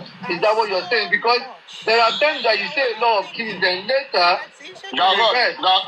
people listening to you. Are you saying that you want to get PR? Hello, my brother. Yeah. PR is the right of a lawyer that is grounded in a case of this nature. I am telling you, unless you are going to give it to me, where the government, you see, there is no government has clearly stated that there will be threat or there will be fear. You see, a lot of all these people, they totally lies in law. They tell you things that never existed. They tell you which agent of the government or who in particular said that we will threat in this case. ìyẹn ló ràn yín mọ́ èyí tó béèrè kò sí dáhùn question yẹn o. Inside backup. Finish your essay. I'm sorry. Ṣọ́ọ̀lẹ̀ yọ kọ̀ọ̀kan. mo ti ṣí ẹ̀ sí dúkù ló lè bá yí ẹ̀jẹ̀ dáadáa mo ti ṣí ẹ̀ sí. Ta ló ṣí ẹ̀sìn? Okay, I have to refute your question. I will not do myself a good if I don't answer my sister's question. I have an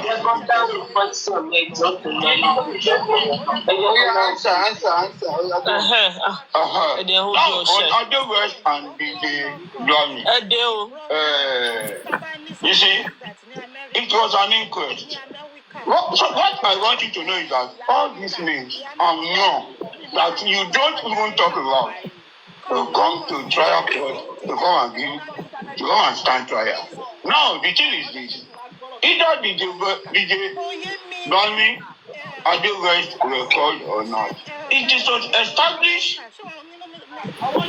what really transpired along the line. Adra was called, CY was called, like 2-3 people present in that particular car were called to come and give account. And they said it. It's going to be like a repetition of what they have said. Because they will maybe say That is a very wrong guy. In order for the court, you see, the court has limited. Everybody aggressive. Wọ́n ti ń pè gẹ̀rẹ́sì o, wọ́n ti ń pè. Táwọn olè bá lọ jalè, wọ́n máa jọ wà lọ́jọ́. So, yẹn ti ẹ̀kọ́, How can it be repetition when you are looking for facts? When you are looking for facts, how can it be repetition? Someone you have questioned years ago, you can keep question until Toma ṣe mistake.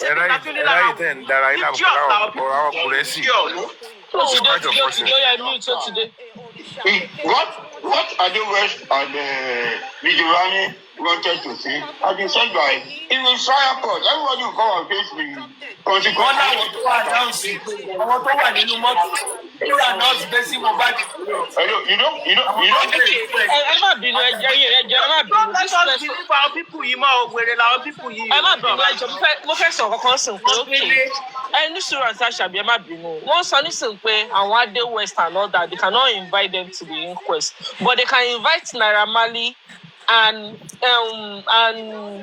Prime Boy that was not, and Sablari that was not in the house when Mohbad crying. Our people here Mokoton, so honestly speaking, we don't know what they are saying. Money is going to be Shut up, public were demanding. Exactly. They just did that to shut us From up. all the questions we have been asking, you said we should wait for the trial court. We should not ask Baba. And Baba has not to do the trial court. So all the questions all of us asked Baba have the Ade West, she invite DJ Bami, she invite. But nọ́ọ̀sì àti spending nǹkan wà bẹ́ẹ̀ lẹ́fẹ̀ẹ́ lọ.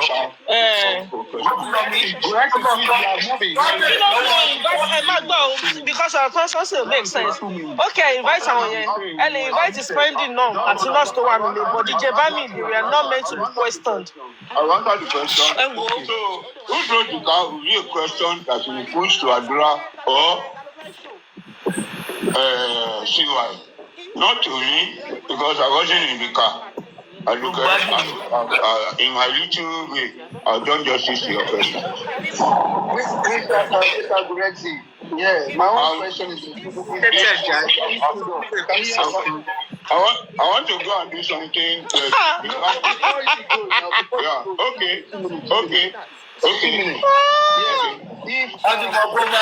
She wanted to pay. Oh my fellow, you know. If you are to Dúró níbo mi, platform wọn nìkan ló ti lè dúró.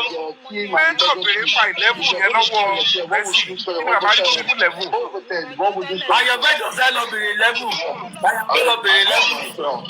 And I was by myself 10 over 10. no talking, I make your thing.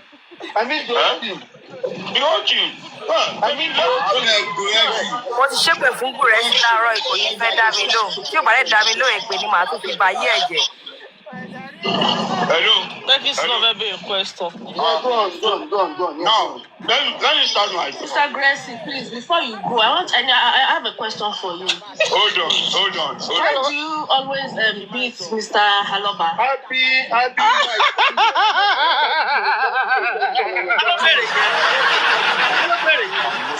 Ayé mi ò ní bàjẹ́, mo ti ń bèrè ọ̀dọ́ náà.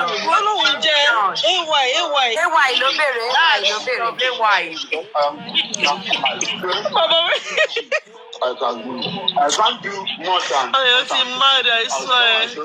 I am doing all the best I can to do something from right. And on the team, I can also score the team. Maybe at least because I am not. Oh, you need to answer that question. I'll score them. Yes. Ohun yìí jó wọn ọ̀rẹ́ wa, Ayọ̀fẹ́. Hold on. Ó jó wọn ọ̀rẹ́ mi. Mo sọ̀rọ̀. Mr. Greg. Wọ́n ti drop ẹ̀. Hold on. Can I just ask my own question? Ó ti fẹ́ dáhùn question yẹn. Hold on. To answer that baby question. Hold on. Hello. To answer that baby question. One second. See, I beg. We could not know the thing this now. We ask one question. Why did you drop my friend now? One question.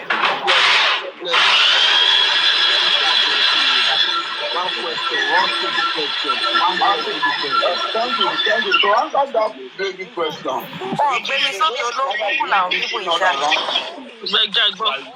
Like Gregor and on their team. That is why I am doing that. I want to be really and not just that question. Ó ti ká wọn lára o. Ẹgbẹ́ òkúta lélẹ́yìí. Who is this person now? Damn Lord, get mute now. Okay, you haven't been to the inquest. So you guys are working on a case that you believe something happened to this person in that house. And when you look at the line that the son is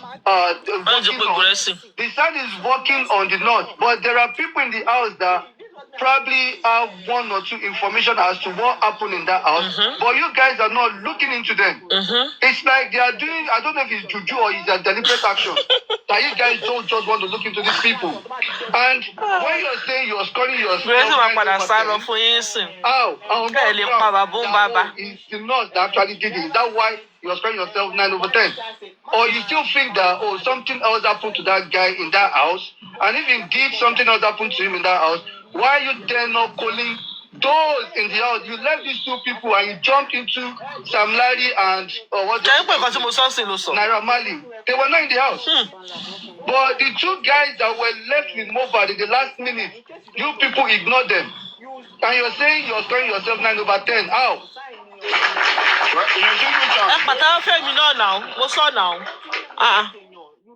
I beg go exit, no first. I beg you.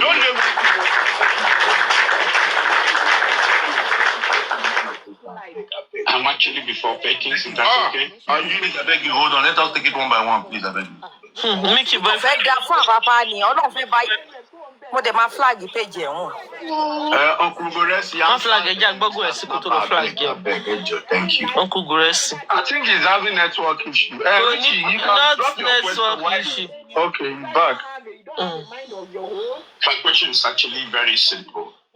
You know, with all being said here, Grexy, and with all these questions that you've been able to answer, I actually appreciate your time.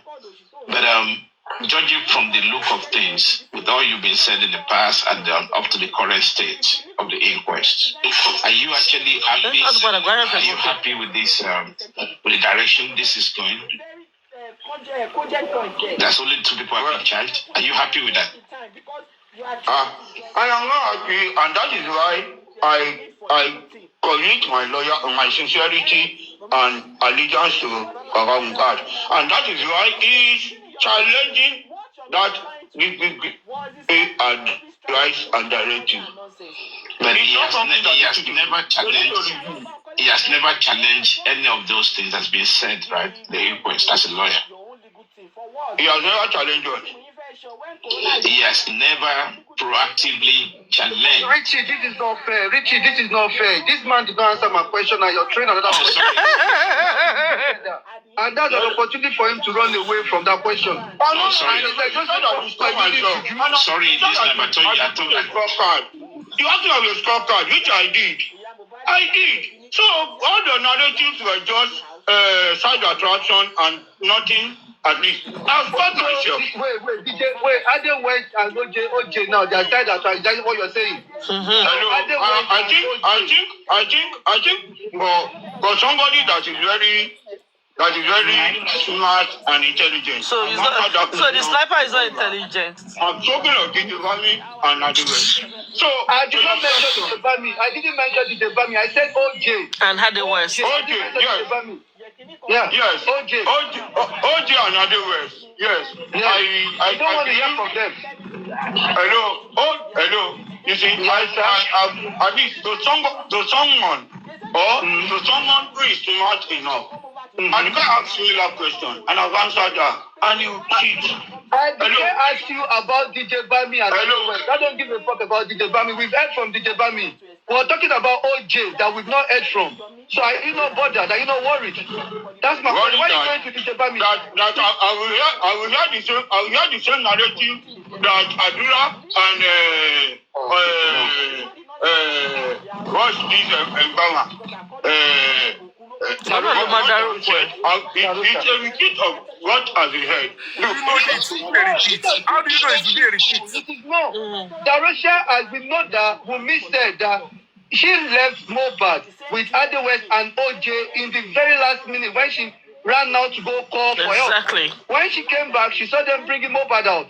So why are you not? That's a new running narrative. Last minute. Is it that you guys know something that you guys just don't want to talk about? Hello. Your perception is it the CTC, man? Is it the CTC? Go read it. Okay, answer your question. Let me ask. Because you're evading it. What I know that I will say. Say what you want me to say. Then you scored yourself 9/10. So how on earth would you score yourself 9/10? Well, I can score myself 10/10. So that is why you're misleading some nitwits. Nitwits.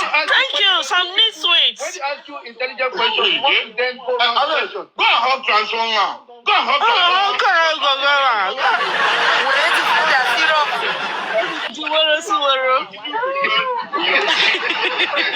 Oh God.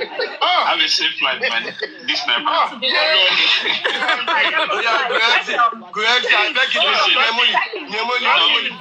I have a question. Please, I want to share this. Oh, yeah,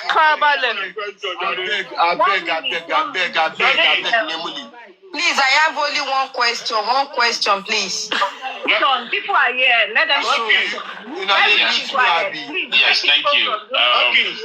Sorry, now I come back to my question again.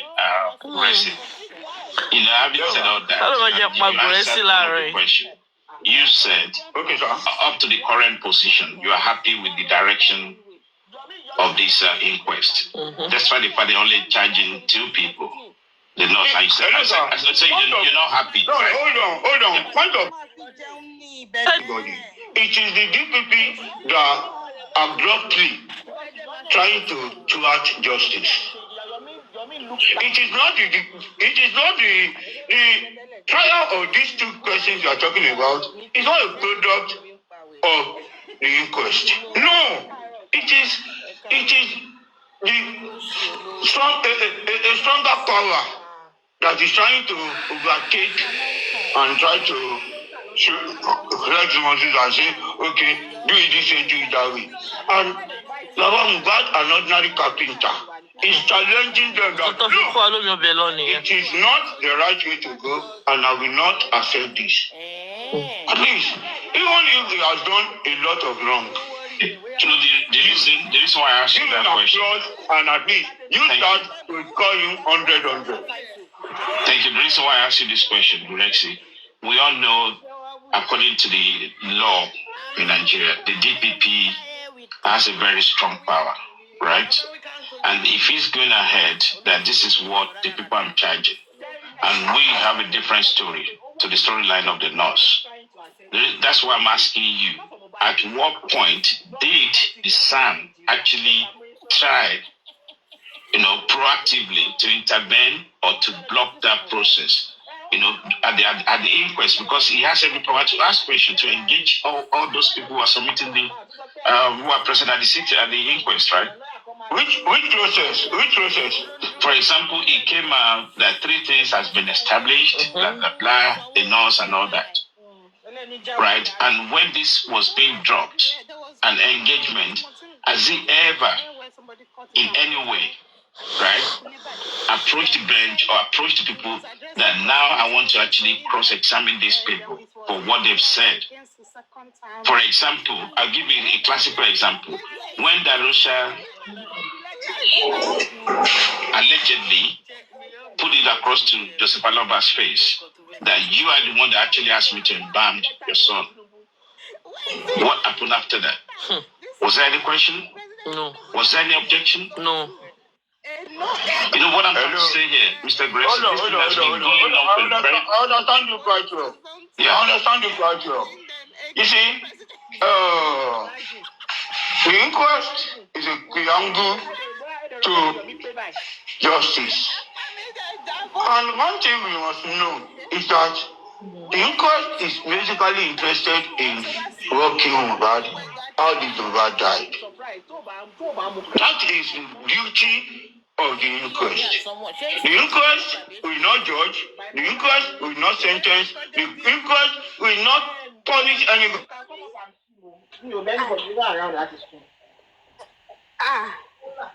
In fact, I was like, how do you sit down and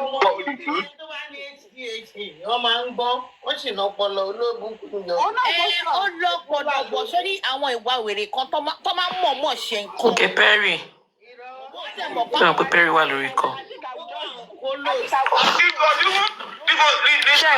looking at the big fish. The lawyer just came that, look, don't take us to where we are not needed or where it's not necessary. Embalming is not working well. Embalming is another. As an example, the classical. No, no, I'm not trying to get your question. Well, you want to get your question very well. Son and the legal team, they are doing everything within their power to ensure that this justice remain intact. I am not a lawyer. I cannot say this is what they are doing, but my trust, my belief, and everything I have in them. Okay, now, if you can just give me a minute. Perkins, let me listen to you, my brother. Just Thank you very much. Thank you very much, everybody. Good morning, everybody. Granty, the question I have for you, I want you to be honest in the name of God that created everything. Next to Perkins. Are you family to Baba Mohbad? And wait, are you family to Baba Mohbad? And after the issue of African television, why were you calling me? What did you told me when you were calling me? When the issue of African television happened, I want you to tell you what. Call you for what to. It's not him. And what? You called me for something then. Hold on, I thought you wanted to ask a question that people will learn from. Are you a family to Baba Mohbad?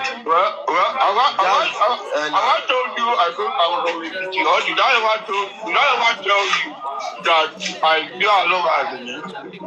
You are not a family and you are not. Okay, what happened? Let's call it a day. Is it as if this is Please, 1 minute. You cannot answer. I have a question. It's my son. It's my son. I have a question. Just one question.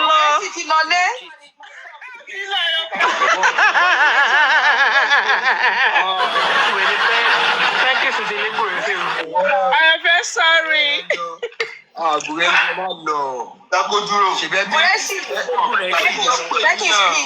Please wait. Let you can hear me, Mr. Guresi. My question is, Nobody dropped according to Nobody drops him. He said bye-bye, Joe. like someone dropped. Nobody dropped him. Nobody dropped him, my brother. No, nobody dropped him. He already said, let's call it a day. He already said, let's call it a day. Tell him to come now if he is. Nobody dropped He's one and left. You accept my request now. Yeah, me, I'm not even asking my own critical question. Please, please, let me. We are not angry, please. Can I ask my question, please? Ask now. In case he's still in the comment section, maybe you can Continue. He might be here somewhere. Continue. Okay, thank you.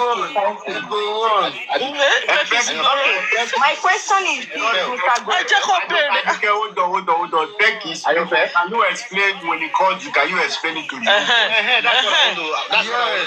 God bless you. Yes. God bless you. God bless everybody. Now he told us he's going to before the starting of justice for Mohbad. Now it's clear to everybody now. It's clear to everybody. And when he called me, when the African television stuff happened, 75-25%. Grezi picked my number from the group African television created. And he started calling me when he find out I have called African television, and I see what African television is trying to do with the foundation. He's trying to use Baba Mohbad. He's trying to use the public. So then I came online and Grady picked my number from the group, and he started calling me, Perkins, you must not let the African television wait. I did not know what Grady want then. I thought he want justice. Just like everyone wants justice. He said that he wants to thief money from the public. He wants to do this. He wants to do that. Because we destroyed African Television Foundation then. That was how Burezi gained access to Baba Mohbad. He was calling me then. He got my number from the group. Oh yeah. So that was the question I wanted him to. I know he go. Me, I told Southsort, I told Thunderfire that if I ask my question, he's going to run away. Come up. You are still there. Come up. Borrow his case from Mr. Goresi. Can somebody? Goresi, please come up. About Ninure. So what you are saying? I am friend. Can you drop me or let me drop down? Bring him. Perkins, what you are saying that Baba Mohbad, Guresi never knew Baba Mohbad from the beginning. At all. Guresi was telling people different stories. How he got to know Baba Mohbad. He told me different stories too. Now after Mohbad died, because now even me make them close. This is the African television to destroy their foundation. Even the African television will destroy the foundation. The way to no go ever dey close to Baba Mohbad. Laugh my standing. Oh my goodness. My son never but okay. Where is the Guresi now? He's not here. I never got this. He always on our way. We can go out with our information. On the man. I want to anybody that wants to say. I want to say something. I first what you want to say. Go ahead. Mr. please, 1 minute. Yes, ma'am. Go ahead. Thank you, sir. Mr. Guresi, Baba Nino, please, if you are still there. According to you on Lati platform there, you said DPP has already arraigned the people that they want to push to High Court. And let's go back to when Baba did his last interview, that Mohbad died on the 11th, that he was killed on the 11th. Has that narrative been pushed to DPP for another investigation to come up that truly Mohbad died on the 11th? Has anybody talked about it? Has Sanchito pushed it in the inquest for them to know maybe, okay, let's go this route? Even with what the driver said at the last inquest, that 3 people came out on the 11th, 3 a.m. and went outside to get something or thereabout. As they pushed that case, that okay, on the 11th, and Mohbad mom already said Mohbad died on the 11th. We just want to know, if Mohbad died on the 11th, that means there was never a nurse, because according to the police report, they said the nurse was present there at 2:30 on the 12th, Tuesday, that police was present. And DPP said, if there is any new evidence or anything that comes up, they are ready to take it. Please, Mr. Guresi, I just want to ask you this. As the on 11 that Baba said, has it been pushed to the DPP or has it been forward to the inquest so that they can talk about it? Thank you. Mr. Guresi Babodino, please come up and answer me. Thank you. Oh my goodness. That was a good one. Good morning, everyone. It's a shame that Mr. Guresi had dropped, but anyway, I was going to ask him, a few questions, but I'll ask it anyway in case he's listening. I was going to ask why they decided to challenge the DPP's decision to free, those three people, Naira Marley, Sam Larry, and Prime Boy, because I would, like to gain a better understanding in terms of why they want to bring these people back into this case, even though there were evidence that they had no hand in Mohbad's crime. So, if Mr. Guresi can please answer this question, that would be great. I have another one. Please, I have another one. Mr. Guresi, on that fateful day we wanted to do protest in Ikorodu. What you told me when we wanted to go and pack the banners you used at the conference? Do you remember those statements you made? Those bad statements you uttered to that man.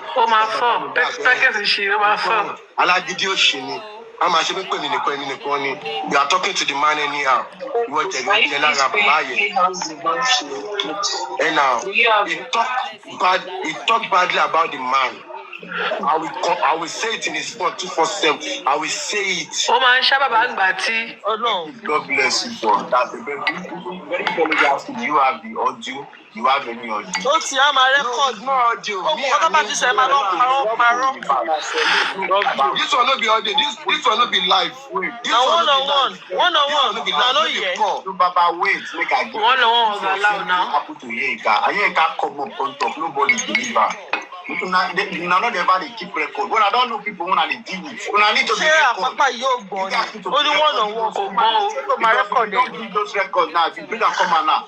Baba Mohbad. Which kind of record? He says, see, what they do not be clear her. Until they do this now, people will be around them and they need that man. Because they want to put up was that pit. They want to make the prayer of me come to pass. We say, if you know this man, we will stone out to death. Now, what is the one minute? And when I get evidence, you guys are not breaking it out. Let me tell you something. This one is not live. It's not live. We were both working. Next time you need to enter a record. If you know to enter your WhatsApp. I don't grab that one.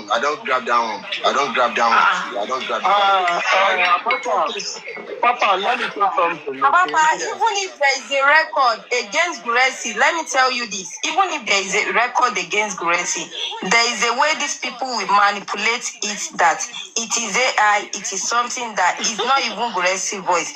Just let us say whatever we want to say and move on. That is just exactly that is where I'm going. Okay, see, the submission is there, and MLH, you asked a very wonderful question, and it is obvious. It is obvious to every one of us why these people try to allegedly choose the path they are following now about charging the DPP, challenging the DPP on the issue of Naira Marley. And I will tell you that the target is Naira Marley. Exactly. Because he has the money of Mohbad in his hand. God bless you, Mr. I use allegedly, they might have approached him, okay, for money. And this guy said no, until the case is over. That settled, was what he said. I cannot give the money out to anybody. Rotimi, I agree with you on that. I agree with you on that, but it's a separate case. It has nothing to do with the mother case, right? Yes, no, I am saying that it might be their ulterior motive. Okay, you cannot get at you cannot give to our own, you cannot give us what we are pleading for, then we will go and attack you on the other side, okay? But having said that, okay, right? Now, if you look at what is more weightier than Naira Marley in this case is the people in the house and the statement of the driver, which I believe that should be what Baba Mohbad and his team will have gather energy and pursue. Because that speaks more evidence than bringing Naira Marley back. Sam Larry is a waste of, is a distraction to us. Okay.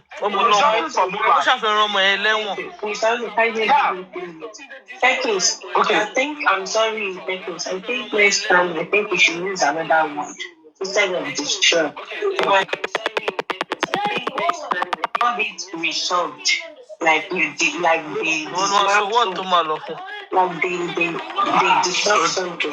You saying okay, my sister. Offensive. Like My sister. Why did you people destroy? If you ask me, I will answer you. Okay, tell me please. God bless you. Why did you destroy the foundation? Why did I? This is what really happened. This is what really happened.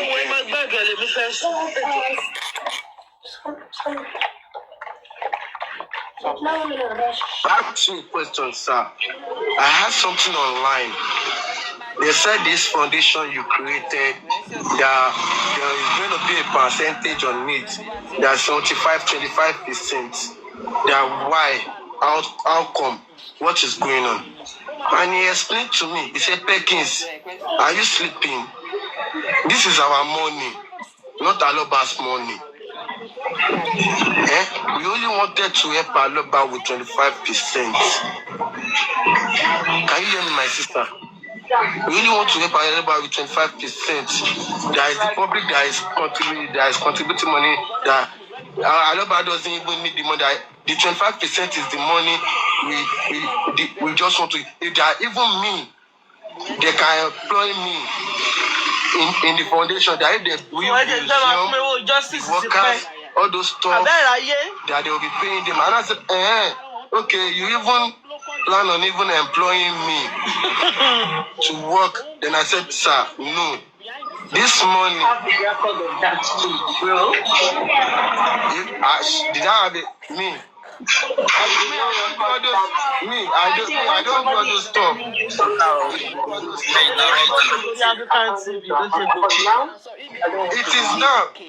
is now that I started recording. But before then, when we started Justice for Mohbad, I don't record. It is now that I started recording some stuff. I don't record before. Okay, so that is how I can never forget the person that came to give me the update. It is Umar, OMAA. Anybody that know Umar, we have been together for a very long time. I suggest if anybody but one trouble to that people, you can balance Exactly. Only sense didn't okay. It just sense. So that is the reason why. So I think I answered your question. Thank you very much. I don't understand why the person will come and stay and go out. He will not answer questions. He just run away. He will run away. The way you people are doing things is not fair. It's not fair. You guys have called him now. He has run away. I don't wait for this time, this day, for a very long time. I should be the one to ask the question myself. I swear, I don't wait for this day. As the term say, the day a papa platform like this, I swear to Almighty God.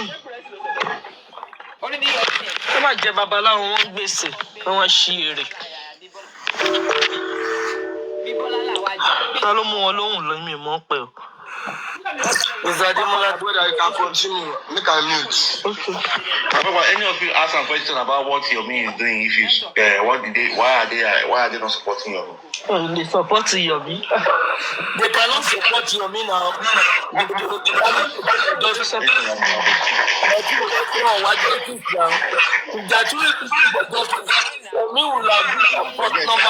Wèrè ni ó sì yí kí ló ń pàtẹ́wọ́lé lórí.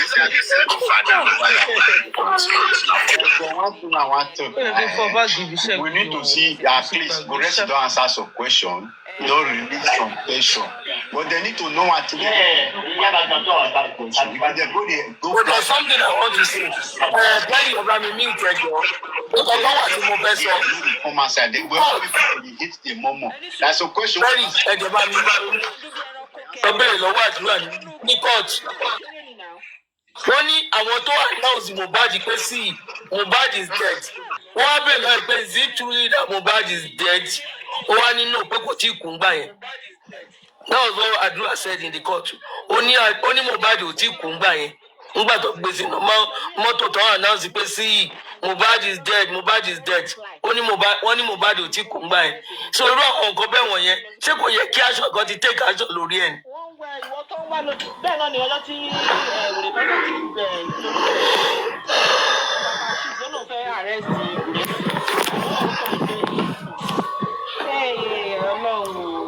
wọ́n lè arrest ara wọn ṣẹ́gbẹ́ wọ́n ń gbéra wọn ni. Nǹkan tí mò ń sọ ni wípé wọ́n ń. Kárọ̀ ògbólẹ̀ o. Ẹ bá mi bẹ̀ wọ́n ẹ káàárọ̀ o. Ẹ bá mi bẹ̀ wọ́n o. Ẹ bá mi bala ṣejù kò jẹ́ rojúṣe lé ayé mi. Gẹ́gẹ́gẹ́gẹ́gẹ́ bá fẹ́ sọ̀rọ̀ o. Ẹ bá mi bẹ̀ wọ́n o. Ẹ bá mi bala ṣe. Kò jẹ́ rojúṣe lé ayé mi. Ẹ jẹ́ pé mi náà wọ studio.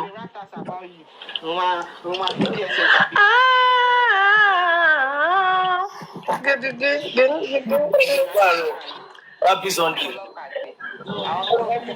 Same old. They shattered me. Kid boss, you don't hear the voice. Ẹ bá mi. Lọ́wọ́ àpẹẹsẹ. Mi ò kó dà pé àpẹẹmọ́ mi.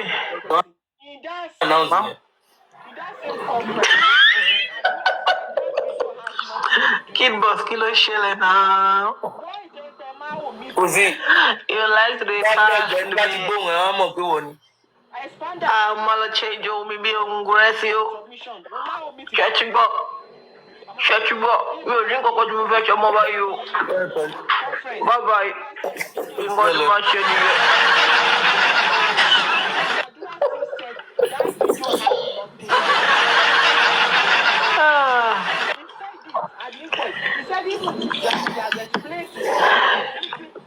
This shall be a push you. I picture it to everybody.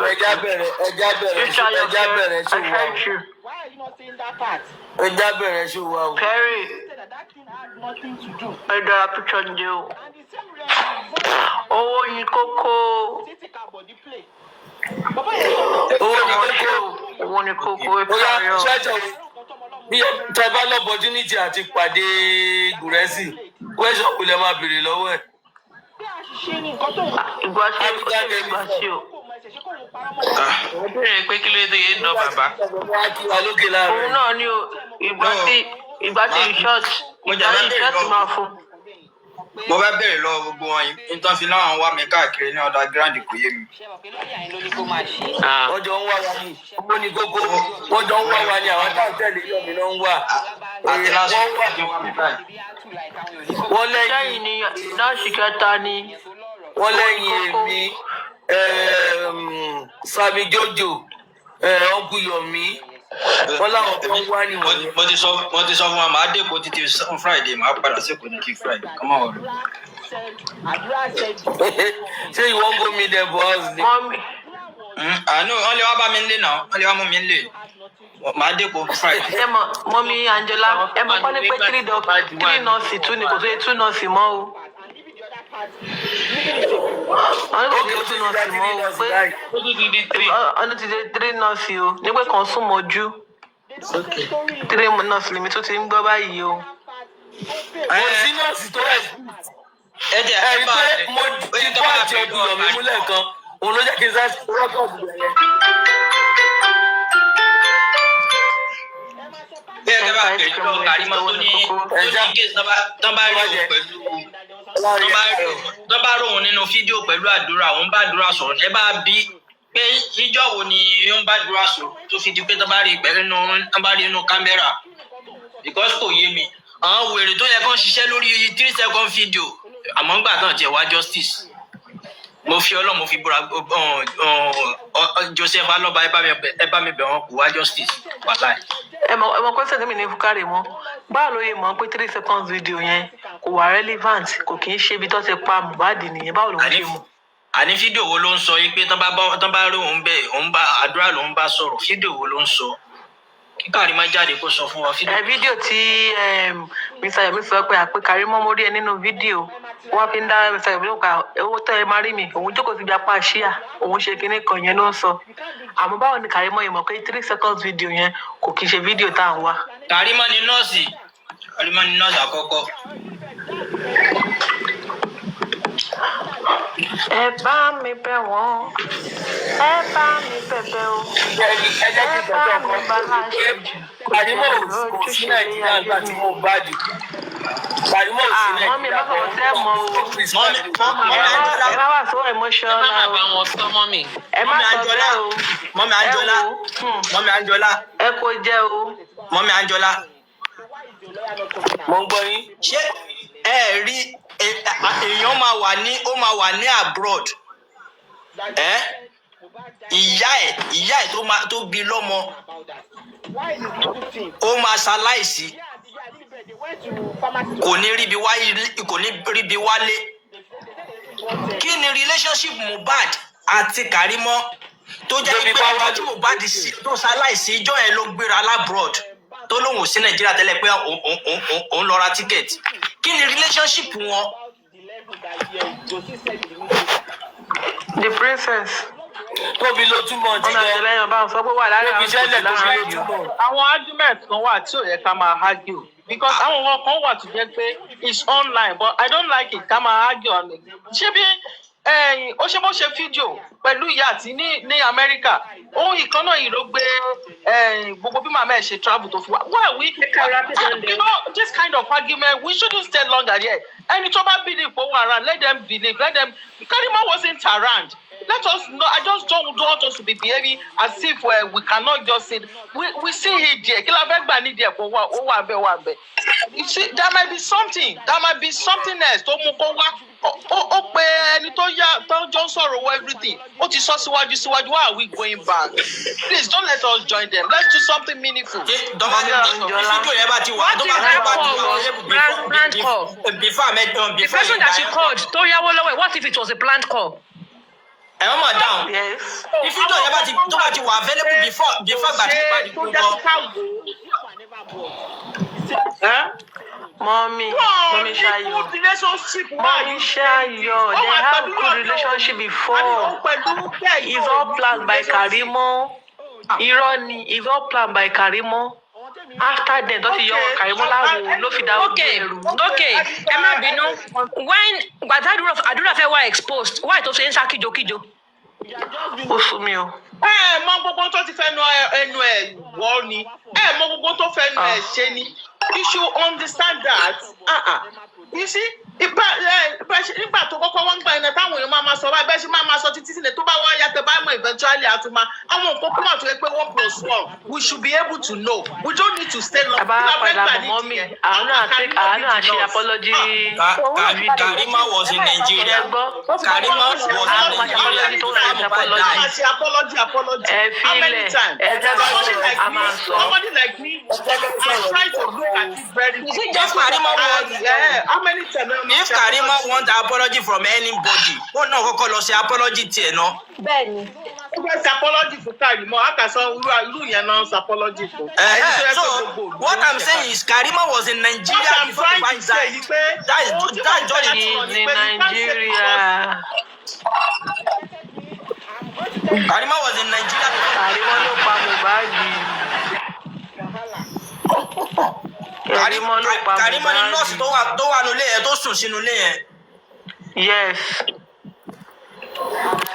Wash out. It's okay, just on me. It's okay. Nǹkan tẹ́mi kọ́ ṣàmọ̀ ni pé tó pamọ́ kedere lójú Ọlọ́run. Kalas. Nǹkan tó pamọ́ lójú ẹ̀dá kedere lójú Ọlọ́run ọba. Bí kẹ̀kẹ́ àwọn Ọlọ́run kò sí ń bẹ̀. Nǹkan tí technology sọ ń sìn. Ní nǹkan tí technology sọ pẹ̀lú social media ń sìn. Èèyàn gbọ́dọ̀ máa ṣeré lórí ẹ̀ pé bí ẹnìkan wà bẹ́ẹ̀ ni kò sí ń bẹ̀. Gbogbo ọkọ̀ bá tó ti pamọ́ lójú ẹ̀dá kedere lójú Ọlọ́run ọba. Nígbà tí ta lọ sí court, ìgbà tá a lọ court, àdúrà ni pé tẹ́nibọ̀dì bá lóun rí ẹ̀gbọ́n ní anything after 12 on Monday wípé that means pé irọ́ lẹni yẹn pa. Now Wendy jáde ó lóun bá Mohbad sọ̀rọ̀ kóun tó kú òun rí Mohbad ó wà ní gym that is on Monday tó ń kúrò ń bẹ̀ ó kọ́kọ́ parọ́ ìgbà tó kọ́kọ́ máa sọ fún Weston gbà yẹn mo rántí pé Spendy sọ pé 9 o'clock lálẹ́ lòun kúrò nínú ilé yẹn but later tó tún máa béèrè lọ́wọ́ ẹ̀ ní court because I was in the court nígbà tó tún sọ̀rọ̀ ó ní around bóyá bíi 4 lòun kúrò kóun dẹ̀ rí Mohbad kóun tó kúrò ń bẹ̀ wọ́n béèrè lọ́wọ́ lifestyle lifestyle náà lóun rí Mohbad kó tiẹ̀ bá sọ̀rọ̀ pé òun gbé school bag pé tóun dàbí ọmọ school so ibo ni gbogbo wọn ti rí gbogbo rọ́tọ̀ ń pa yẹn the same thing Darosa ní 2 o'clock lóru lòun ti kúrò ń bẹ̀ now when the driver came driver ní pé kò sí anybody tó kúrò nínú jáde. Mọ́mí Anjola ẹ má bínú ẹ jẹ́ kí n rán yín létí lè Wùmí sọ yí pé nígbà tí nọ́ọ̀sì dé òun dáná lọ́wọ́ ni Karimo nígbà tó pé Wùmí tí Wùmí pé òun Wùmí ń dáná lọ́wọ́ ló ń dáná pátì kínní lọ́wọ́ ni nọ́ọ̀sì dẹ̀ dé ó ní kánú gan Wùmí wà pẹ̀lú àwọn all true bẹ́ẹ̀ ni so ìgbà ni iná tán dá ibo ló fò lọ. ń dá fún yàrá yàrá. Ọtí lọ sí báwọn òkú ni. Ó ga irọ́. Ẹ wá sọ pé kò sí ilé ọwọ́ àbẹ. Kí ló dé tínú àwọn èèyàn jì báyìí? Ìjọ tó bá ti fi irọ́ bẹ̀rẹ̀ ilé tó ń kọ́, kò sí bó ṣe lè ṣe irọ́ ló máa fi mọ́délẹ̀. Kò dẹ̀ sí òtítọ́ dẹ̀ máa ń lékè irọ́ ni. Òtítọ́ ó máa ń lékè irọ́ ni. Now ó ti dàrú báyìí sí. Gbogbo wọn mọ̀ pé máa ṣe. They don't know the right thing to do from the wrong thing. Wọ́n wá di pé wọ́n bẹ̀rẹ̀ sí ní mú irọ́ lérí irọ́ everyday wọ́n wá fi irọ́ yí irọ́ orí irọ́ yẹn náà wà títí tí ọ̀rọ̀ ìlérí Olúwa tóbi bá kẹ́sì ọmọ yẹn jẹ́ di èní tọ́mọ yẹn sì ti lie down in that muck tí ó sì nǹkan kan tó ṣe sí. Ẹ̀wọ̀ ẹja mo fẹ́ ṣí ẹ̀sìn ọkùnrin Yomi jàre gbogbo ọ̀rọ̀ tó sọ lọ́dọ̀ wọn láìpẹ́ wọn lánàá ojú ọ̀nà kékeré ìpọ̀ mo fẹ́ skin rẹ́kọ̀dù ẹ̀.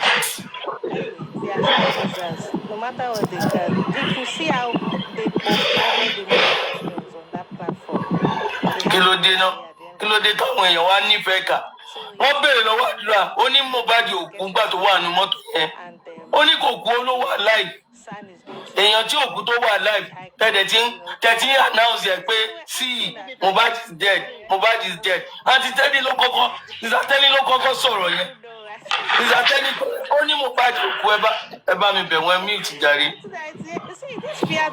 ìsàtẹ́ni ló kọ́ sọ̀rọ̀ yẹn ó ní Mohbad ó ló ṣèkì ọrùn so mo fi pé bóyá gbàtọ́gbọ̀n yẹn ṣèṣe náà pé sínú mọ́tò yẹn but they believe that boy is going to die that was why they announced him dead èèyàn tí òkú ó ṣe birthday last year inú birthday ẹnìkan dẹ̀ kọ sí under birthday pé RIP kí ló dé kí lè ṣe tọmọ yẹn tiẹ̀ lè ṣẹnu ayé yìí tó wá di pé ó dẹ̀ jẹ̀yà yẹn títí ẹ fìyà yẹn jẹ láti kékeré ó tún dàgbà ó tún sáré pé òkè jẹ́ kí n sáré ara mi bóyá yàyà tiẹ̀ lè pinnu ràn mí àti inú fámìlì mi at the end of the day inú eré sísá yìí náà ìbẹ̀lẹ̀ pa sí And then took at the end of the day, instead of you guys to just give him rest, kẹ lọ fi eru kàbí yẹpẹ fún yẹpẹ ọmọdé lọ sinmi tún ṣe tún bẹ̀rẹ̀ sí ní mama àtàmọ̀ ó tún wà nínú mọ́ṣúárì wọn lẹ́nìkan tún pé kẹ́míkà ó tún lọ ń da kẹ́míkà lé lórí ẹ wá rò pé ìbínú ìyàgò ò ní sí lórí Nàìjíríà ẹ̀jẹ̀ aláìṣẹ̀ tẹ ta sílẹ̀ ilé tó ti ta ẹ̀jẹ̀ ọmọ yẹn sílẹ̀ tẹ rò pé èèyàn kan lè gbé bẹ́ẹ̀ kó lálàáfíà mọ́ bíbélì ní tí ìpìlẹ̀ṣẹ̀ bá ti bàjẹ́ ó ní kí olódodo máa ṣe ìpìlẹ̀ ilé yẹn ó ti bàjẹ́ tán pátápátá ó ti bàjẹ́ tán kí ló dé tí ọkàn ènìyàn wá kún fún ìkà gbogbo yín wá ṣe bó ṣe ń wù yín lórí ọ̀rọ̀ ọmọ yẹn ẹ wá ṣe bó ṣe wù yín lórí ọ̀rọ̀ ọmọ yẹn ẹ wá níbẹ̀rù Ọlọ́run kò kàn rárá kò dá o kò dá rárá. Ta ló fẹ́ sọ̀rọ̀? Hey, there's a strong force, there's this, there's that. Mo ti share sí bọ̀dá Yomi. Ẹ̀wọ̀n dẹ̀ sí available ní ọ̀dọ̀. Wọ́n dẹ̀ wọ́n online o. Wọ́n lè máa ṣe nǹkan míì. Mo ti mọ̀ pé bá a ṣe stream lẹ́ẹ̀kan yẹn, àwọn kò Yomi fẹ́ gbọ́ àwọn ò láìkí streaming wọ̀nyẹn ti wọ́n. Ẹ̀ńdà stream gan kò rí nǹkan kan, a ti mọ̀ pé ó máa padà sálọ ni. Gùrẹ́sì kò ní ẹ bá gbé wa débẹ̀. Bẹ́ẹ̀ kó sálọ ni. Ó sálọ ni. Gùrẹ́sì kò lè gbé wa débẹ̀ la. Òkè náà tẹ̀ ń pariwo mi. Mo jí mo rí tán post fọ́tò Gùrẹ́sì ni. Èmi náà dẹ̀ ganu sí. Mo bá wọn post ẹ̀. Wọ́n á ní sísítà ẹ̀ jáde lọ pé ó lọ ń gbéra ẹ̀ ṣépè láì ṣe mi. Kí ló ń gbé mi ṣépè fún? Ṣèbí wọ́n lo yá. Èmi àti òde ń sọ̀rọ̀. Mi rò pé mo kí ẹ lẹ́ẹ̀kan rí àjọ sọ̀rọ̀ rí. A sọ̀rọ̀ rí rárá. So kí lẹ́sẹ̀ tèmi inú ẹ̀? Ẹ ṣáà jẹ́ ká máa fi bẹ̀rù Ọlọ́run sí gbogbo nǹkan tá à ń ṣe. Kéèyàn kan gbé mi rí ó gbé generation sí ẹ̀rí ni o. Kéèyàn kankan kó má gbé mi rí kó má ṣépè fún mi. Jẹ́ kí n lo wọ́ọ̀dù ọ̀gùn Yomi. Ẹni àpọ́nlé ni mímí ò ń jẹ́ ní èpè o. Mo rẹ́rìn.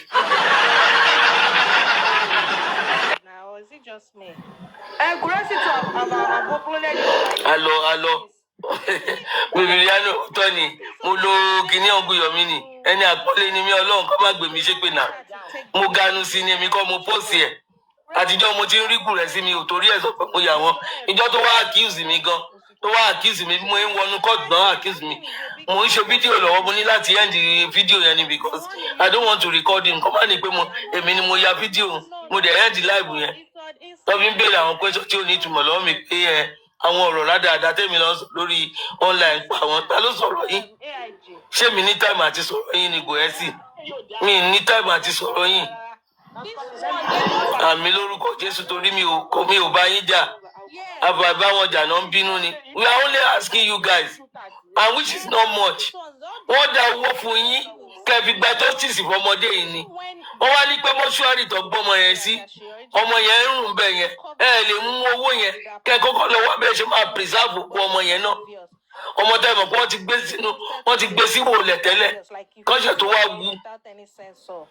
Gbogbo yín wá ṣe bó ṣe kù yín kò yẹ kó rí bẹ́ẹ̀ náà kò yẹ kó rí bẹ́ẹ̀ o kò yẹ kó rí bẹ́ẹ̀ rárá. Ẹ jẹ́ ká fi bẹ̀rù Ọlọ́run sí nǹkan tá à ń ṣe.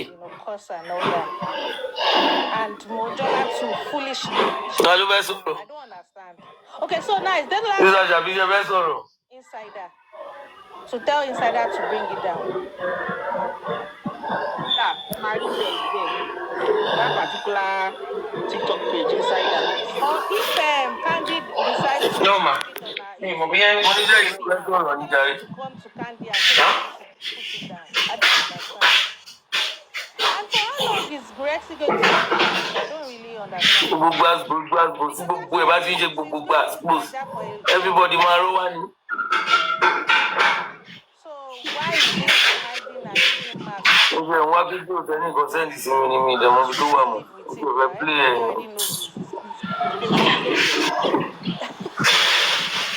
Please don't let your children see. Ìjà every time. I said don't let your kids see that.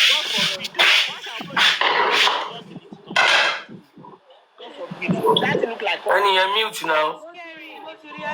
Sísá Ṣàbíṣe yìí ni. I trust you. Èmi kúkú ni. Ẹ má bínú. I trust you, Candy. Look, when you stand on the justice, the next day, don't forget that when the man came on here, he said, well, appreciation to Falano SAN. That Falano made him understand that if not that he got involved in the case, the matter would have been messed up. They would have dirtied the whole thing. That him stepping into the matter was just to stabilize and to say and to make sure that the case and the battle for justice has a direction. He's not taking any side. And from the body language of that man, there are things I can say. Leo, ṣé lẹ́yìn ìgbà tẹ́ sọ̀rọ̀?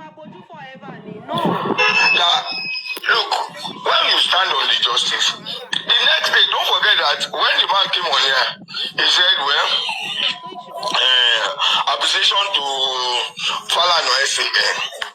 That Falano made him understand that if not that he got involved in the case, the matter would have been messed up. They would have dirtied the whole thing. That him stepping into the matter was just to stabilize and to say and to make sure that the case and the battle for justice has a direction. That he's not taking any side. And from the body language of that man, there are things I can say. One, he has spoken to Falano. Two, Falano is still not decisive on whether he's going to represent Wunmi on when the trial starts. And then three is that Falano as a person can never allow himself to be dragged or to allow himself to be taken to the mud, to be dragged into the mud. He cannot.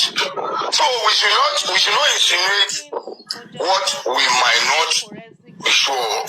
And one thing is, the person that employed Falano went there. He took the case because of those negative narratives, and we all heard. When Baba got to Berekete, we were made to understand that look, our perception, our understanding, and our belief on this case of Mohbad was a different thing. Not until this man came and started telling us what really happened and how it happened and what position is standing in for. What position is standing in for? That this man really needs justice. Really needs justice. So Falano came into the case because of the narrative, because of the crocodile tears they shed in front of him, and because of those fabricated lies that was thrown before him. And like I say, when even Falano called that man, called Baba Mohbad, that okay, you would like to see Baba Mohbad, they were the one who even painted Baba Mohbad as evil, as don't mind the man, he's so arrogant, this is that, so that you should not listen to him. You should not listen to him. Because that Falano can never allow himself to be tainted over one person issue. Somebody who just dragged 36 states of the Federation to court. The whole state of Nigeria. Probably because of, I think it's because of allocation that were not well spent. Put money involved. He dragged them to court and said, all the state governors, all the state governments should come and explain themselves before court that is standing against them. Will now allow himself to be rubbished by one person. No, I don't think such narrative could work. That we are saying Berekete as a man, according to what Tim Lagata said, he cannot be compromised. He cannot be compromised. Not for anything. The man had waited for probably Madam Wunmi or our mother or whatever to have called in over this week. Because he was trying to slow it down that let's see if the other side will come to a will say they have something to say. If they are really sure of what is happening, or if they are really sure of their side of story, they will have, the man doesn't take side on anybody. He loves to listen to both parties. He loves to listen to them. So with what we are saying, no matter what, there is not forcing any lawyer on Baba Mohbad. I have to say it for free. The man he called on here, but he has not, even the trial or the court case has not started. The court, we had the first PRO when he was speaking, saying that, well, the inquest is in Lagos. Lagos has already started the trial issue by initiating an inquest. So, claiming they are working. And the man, you heard the questions, those questions he was asked. Uncle Yomi. Uncle. Mo ní nígbà kan Jagons mo kàn play yẹn Uncle Yomi mo ní nígbà tí wọ́n béèrè lọ́wọ́ àdúrà ni wọ́n béèrè lọ́wọ́ ẹ̀ pé ṣé Mohbad ti kú nígbà tó fi announce ẹ̀ nínú mọ́tò yẹn ó ní Mohbad ò tí kú so èmi bí ti pé ṣé kò yẹ kán take action lórí àwọn kinní wọ̀nyẹn náà ń gbà yẹn. What did Yomi say about it? The only thing is this. Then you guys, because if I talk about it, it will be as if now we have to understand one thing. Who can play it? The Corona inquest, we Play what Yomi said. We have to understand. She the same thing, Luso Folopa. Nothing like that.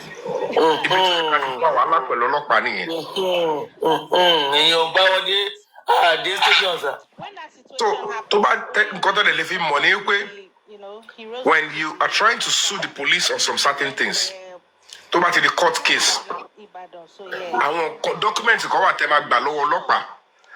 to establish your case. But there is no public lawyer, Mohbad no lawyer. So, if I extract anything, you have to corroborate it. And to the Corona inquest, I drew the final verdict in Corona inquest. Iru 11 tí bàbá Mohbad sọ yẹn sìn. Reservation to one bed. Ó ní pé tí wọ́n bá ti suggest ẹ or bring it up ní Corona inquest. Tí wọ́n fi competition ọlọ́pàá. Then maybe wọ́n fẹ́ lò ní case tí wọ́n fi sue DPP. Shall we try him abẹ́rẹ́? Bóyá ibẹ̀ ni bàbá yẹn fẹ́ lo evidence yẹn pé 11 lọ́mọ òun kú number 1. Nǹkan tó dẹ̀ fà lélẹ̀ àwọn tẹ yọ kúrò yìí wọ́n ní connect pẹ̀lú ohun tó ṣẹlẹ̀ sí non 11 yẹn. Because we cannot independently say pé gbogbo ẹ̀ náà ni bàbá yẹn fi mọ ohun tó ń sọ. Ṣé ń get me? We don't know what happened. We don't know who is going to indict anybody. Ẹni tó fáwọn instruction káwọn yanjú Mohbad ní last minute nílé. We don't know yet. We don't know if there is any evidence to one leg. So for I want to come along here. Come along so hurriedly. Maybe they have nothing against that. We don't know. So if I want to cut down on your father's no case here, to the lost court. Man need to present. Say a danger married to have so quick. To my Japan got to one lily. To later one car on your then and DPP and you let body. If a shake. Injustice and then injustice. So we have to wait for that trial on that aspect. Like on the level, it is important for anybody to know. I want to support that. I want the public to know. Why did you switch from 12th to 11, and why Kilo take is this long? Kilo she can accept to 12 yellow. Because Tabafile draw the 11th soy. Daju. She not see no show one 11 year. Because Tabago by 12th. Wait, on the 12th is not see so Daju not see go for Judy Mohbad Okuloba Mohbad Risoju Balaye. And that is a serious cause for concern because yet that what if you DPP Ufegilogbe court here, not see on the case Latin answer. Or charges of ignorance yellow. Okay, paro about try to take it, try to connive, to deceive public. What's saying? That might be the charges of the nurse. So, but of course, the spending has got a serious case to answer.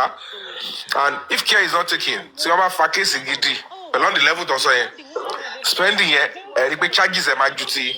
You talk below phone. So, we are supposed to be guilty. Guilty. We are going case here. So, tell me, relax, my baby. So, it can do the verdict in coroner inquest. But, Olori, key evidence tó wà lọ́wọ́ gbogbo wọn yẹn àti OJ ni o àtàdúrà ni o àti dàbọ̀lá táwọn bá ti tẹ̀. Ọbúyọmí díje bá mi orúkọ ẹ̀ jáde gan repeatedly inú gbogbo ọ̀rọ̀ tó ń sọ because ìgbà tí nọ́ọ̀sì máa dé tó ní egbò tó sọ fún pé òun wá treat ìpè díje bá mi sọ pé òun ti treat ẹ̀ pé òun wá sọ pé ìgò tó wà pé ó lóun ti yọ ìgò tó wà nínú ẹ̀ irú àwọn nǹkan bẹ́ẹ̀ díje bá mi yẹn irú òun náà ó yẹ kó kíkiní wà lórí òun gan náà.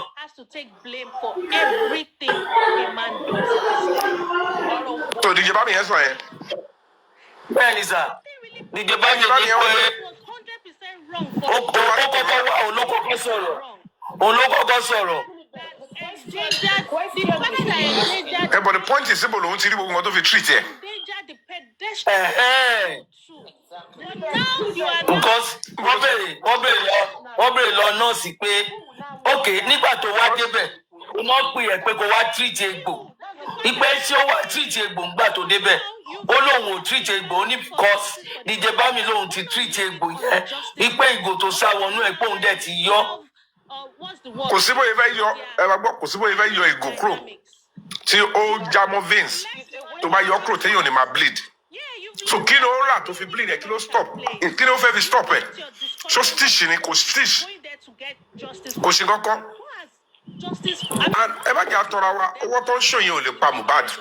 láìláì sà apá yẹn gan wà gbẹ apá ibi tó ń ṣòyìn Yomi ó ti ní àpá tẹ́lẹ̀ apá yẹn ti wà bẹ́ẹ̀ ti pẹ́ because inú fídíò ẹ̀ kan wọ́n lọ gbé wá ẹ rí pé ibi tó sọ pé òbí ṣe yẹn ó ní àpá síbẹ̀ tẹ́lẹ̀. Two people gave birth to a child. And láàrin mi àti ṣé ìwọ̀nba owó yẹn ló fà tí wọ́n fi rọ́ọ̀ṣì jáde láago mẹ́ta náà lóru. Ṣé owó tó máa rọ́ọ̀ṣì jáde fún nìyẹn? Ẹ jẹ́ àsòtọ̀rọ̀. Ẹ jẹ́ àsòtọ̀rọ̀.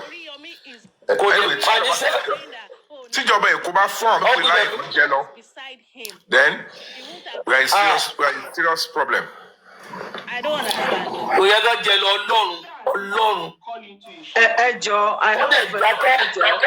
Mr. Yomi, what can we do to get sworn affidavit to Baba Mohbad, so that we can analyze it? What can we do? How can we apply for it? How can we get it? No, it's a personal stuff. You only lost the court here. The process of court láti gba ẹ̀ máa le. Wọ́n dẹ̀ kọ́ publish it online. Also, wà ní newspaper àbí nǹkan. Ó wà nù punch gbọ́ mi mọ́ déètì yẹn mọ́. Affidavit wà nínú punch. Nǹkan tó ṣe affidavit ọlọ́ deposed to and the content of the affidavit. Tí ẹ bá wo punch yẹn tí ẹ bá rẹ̀ ní tí owó sọ news yẹn èèyàn lè bá sọ̀rọ̀ tó bá dé copy lọ́wọ́. Mi wà wẹ́ okay. Tó bá ti wà online. Gbogbo àwọn nǹkan tó yẹ ká máa ní ní archive. Normally no. There are so many litigation that's supposed to come up. Torí pé lawyer Baba is different to tí Mohbad bá ní lawyer or public. If there is a public lawyer will be fighting for Mohbad. So I don't know how far the Baba lawyer can go for Mohbad. Tó dẹ̀ máa touch gbogbo tó yẹ kó touch. Wọ́n tó bá fẹ́ touch yẹn, Uncle Yomi, ìgbà tí pathologist yẹn wá, mo expect àwọn question kan from Sanchitu, but ẹ máa ń béèrè question tẹ́lẹ̀. Ọ̀rọ̀ tẹ́yìn tí ẹ sọ àwọn surprise Sanchitu béèrè question.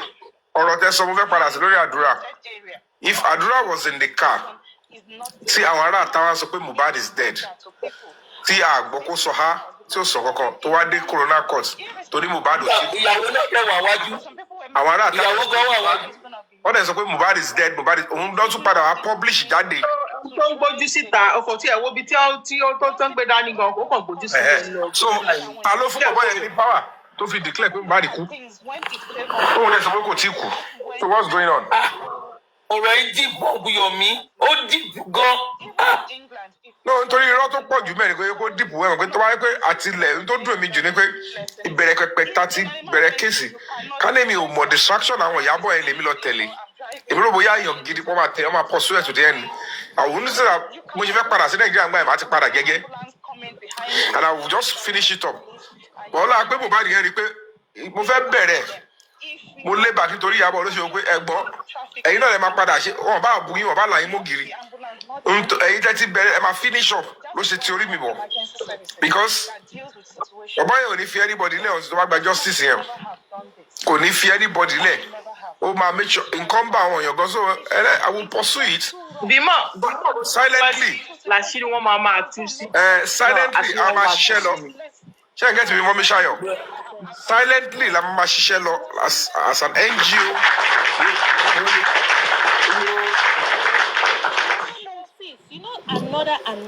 Gbọ́dọ̀ jẹ́ kọ́ ní wa that we are coming wọ́n kọ́ wa bára gbà gbòógbé wọ́n kọ́ máa rí ní gbẹ̀gbẹ̀ so àwọn lẹ́yìn àtàwọn máa wọ́ wọlé we have to work like I said ẹ má yẹ kó ròyìn lójú the real justice for Mohbad pẹ̀lú àwọn òótọ́ tó ṣẹ̀ṣẹ̀ ń jáde la ṣe fẹ́ pọ̀ sùn case gbogbo ọdún kan àtàbọ̀ yẹn packaging script tó ti ṣe tẹ́lẹ̀ ni ẹ̀yin public dẹ̀ tẹ̀lé ẹ̀ tètè jára ẹ̀ ń sìn let's face it ẹ̀rí bá àwọn tó máa lè dá sí tó máa lè rìn lórí òótọ́ nǹkan ó ti àwọn tó máa lè ṣiṣẹ́ lórí àwọn tá a ṣe lọ kò ń ṣèrò là ń wá platform báyìí kọ́ dá sí platform kìíní kọ́kọ́ dá sí gbogbo yẹn ká fi gbogbo yẹn lẹ̀ ó ti kọjá o gbogbo yẹn ló ń fa ìfàsẹ́yìn.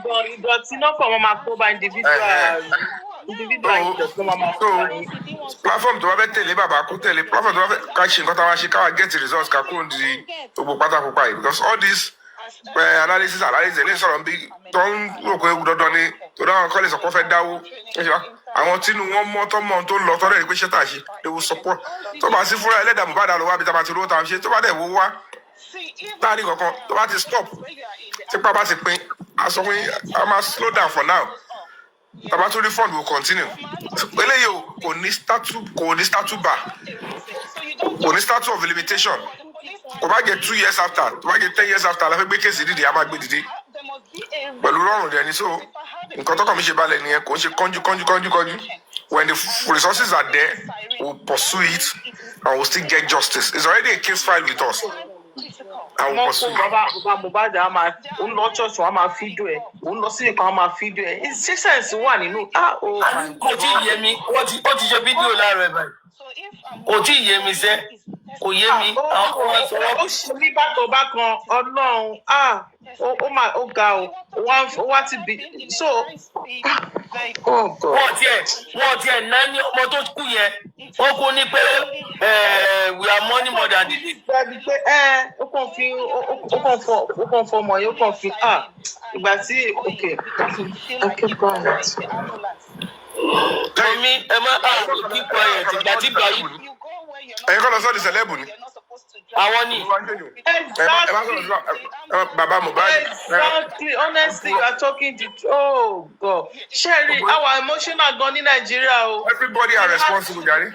We are too emotional unnecessarily. Òun lọmọ ẹ kú. Unnecessarily. Ọ̀ngàjọ. Ẹ má bí bàbá Mohbad, òun ló lọ mẹ́. Bàbá yóò ṣòun ló yẹ ká jáwọ́ fún. Bàbá ìjọ ta pàdé ní. Tóun ló yẹ ká jáwọ́ fún. Inú mọ́tò lójú kò sí ó wind down glass ẹ̀yìn ni.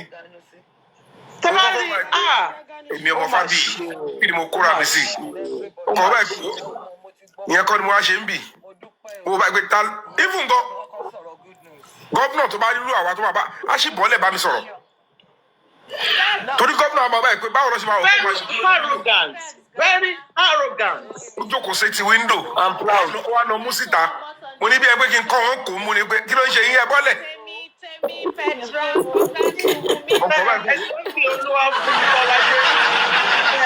Unnecessary emotion. Unnecessary. Ohun tẹ́mi crusade tẹ́mi ṣe.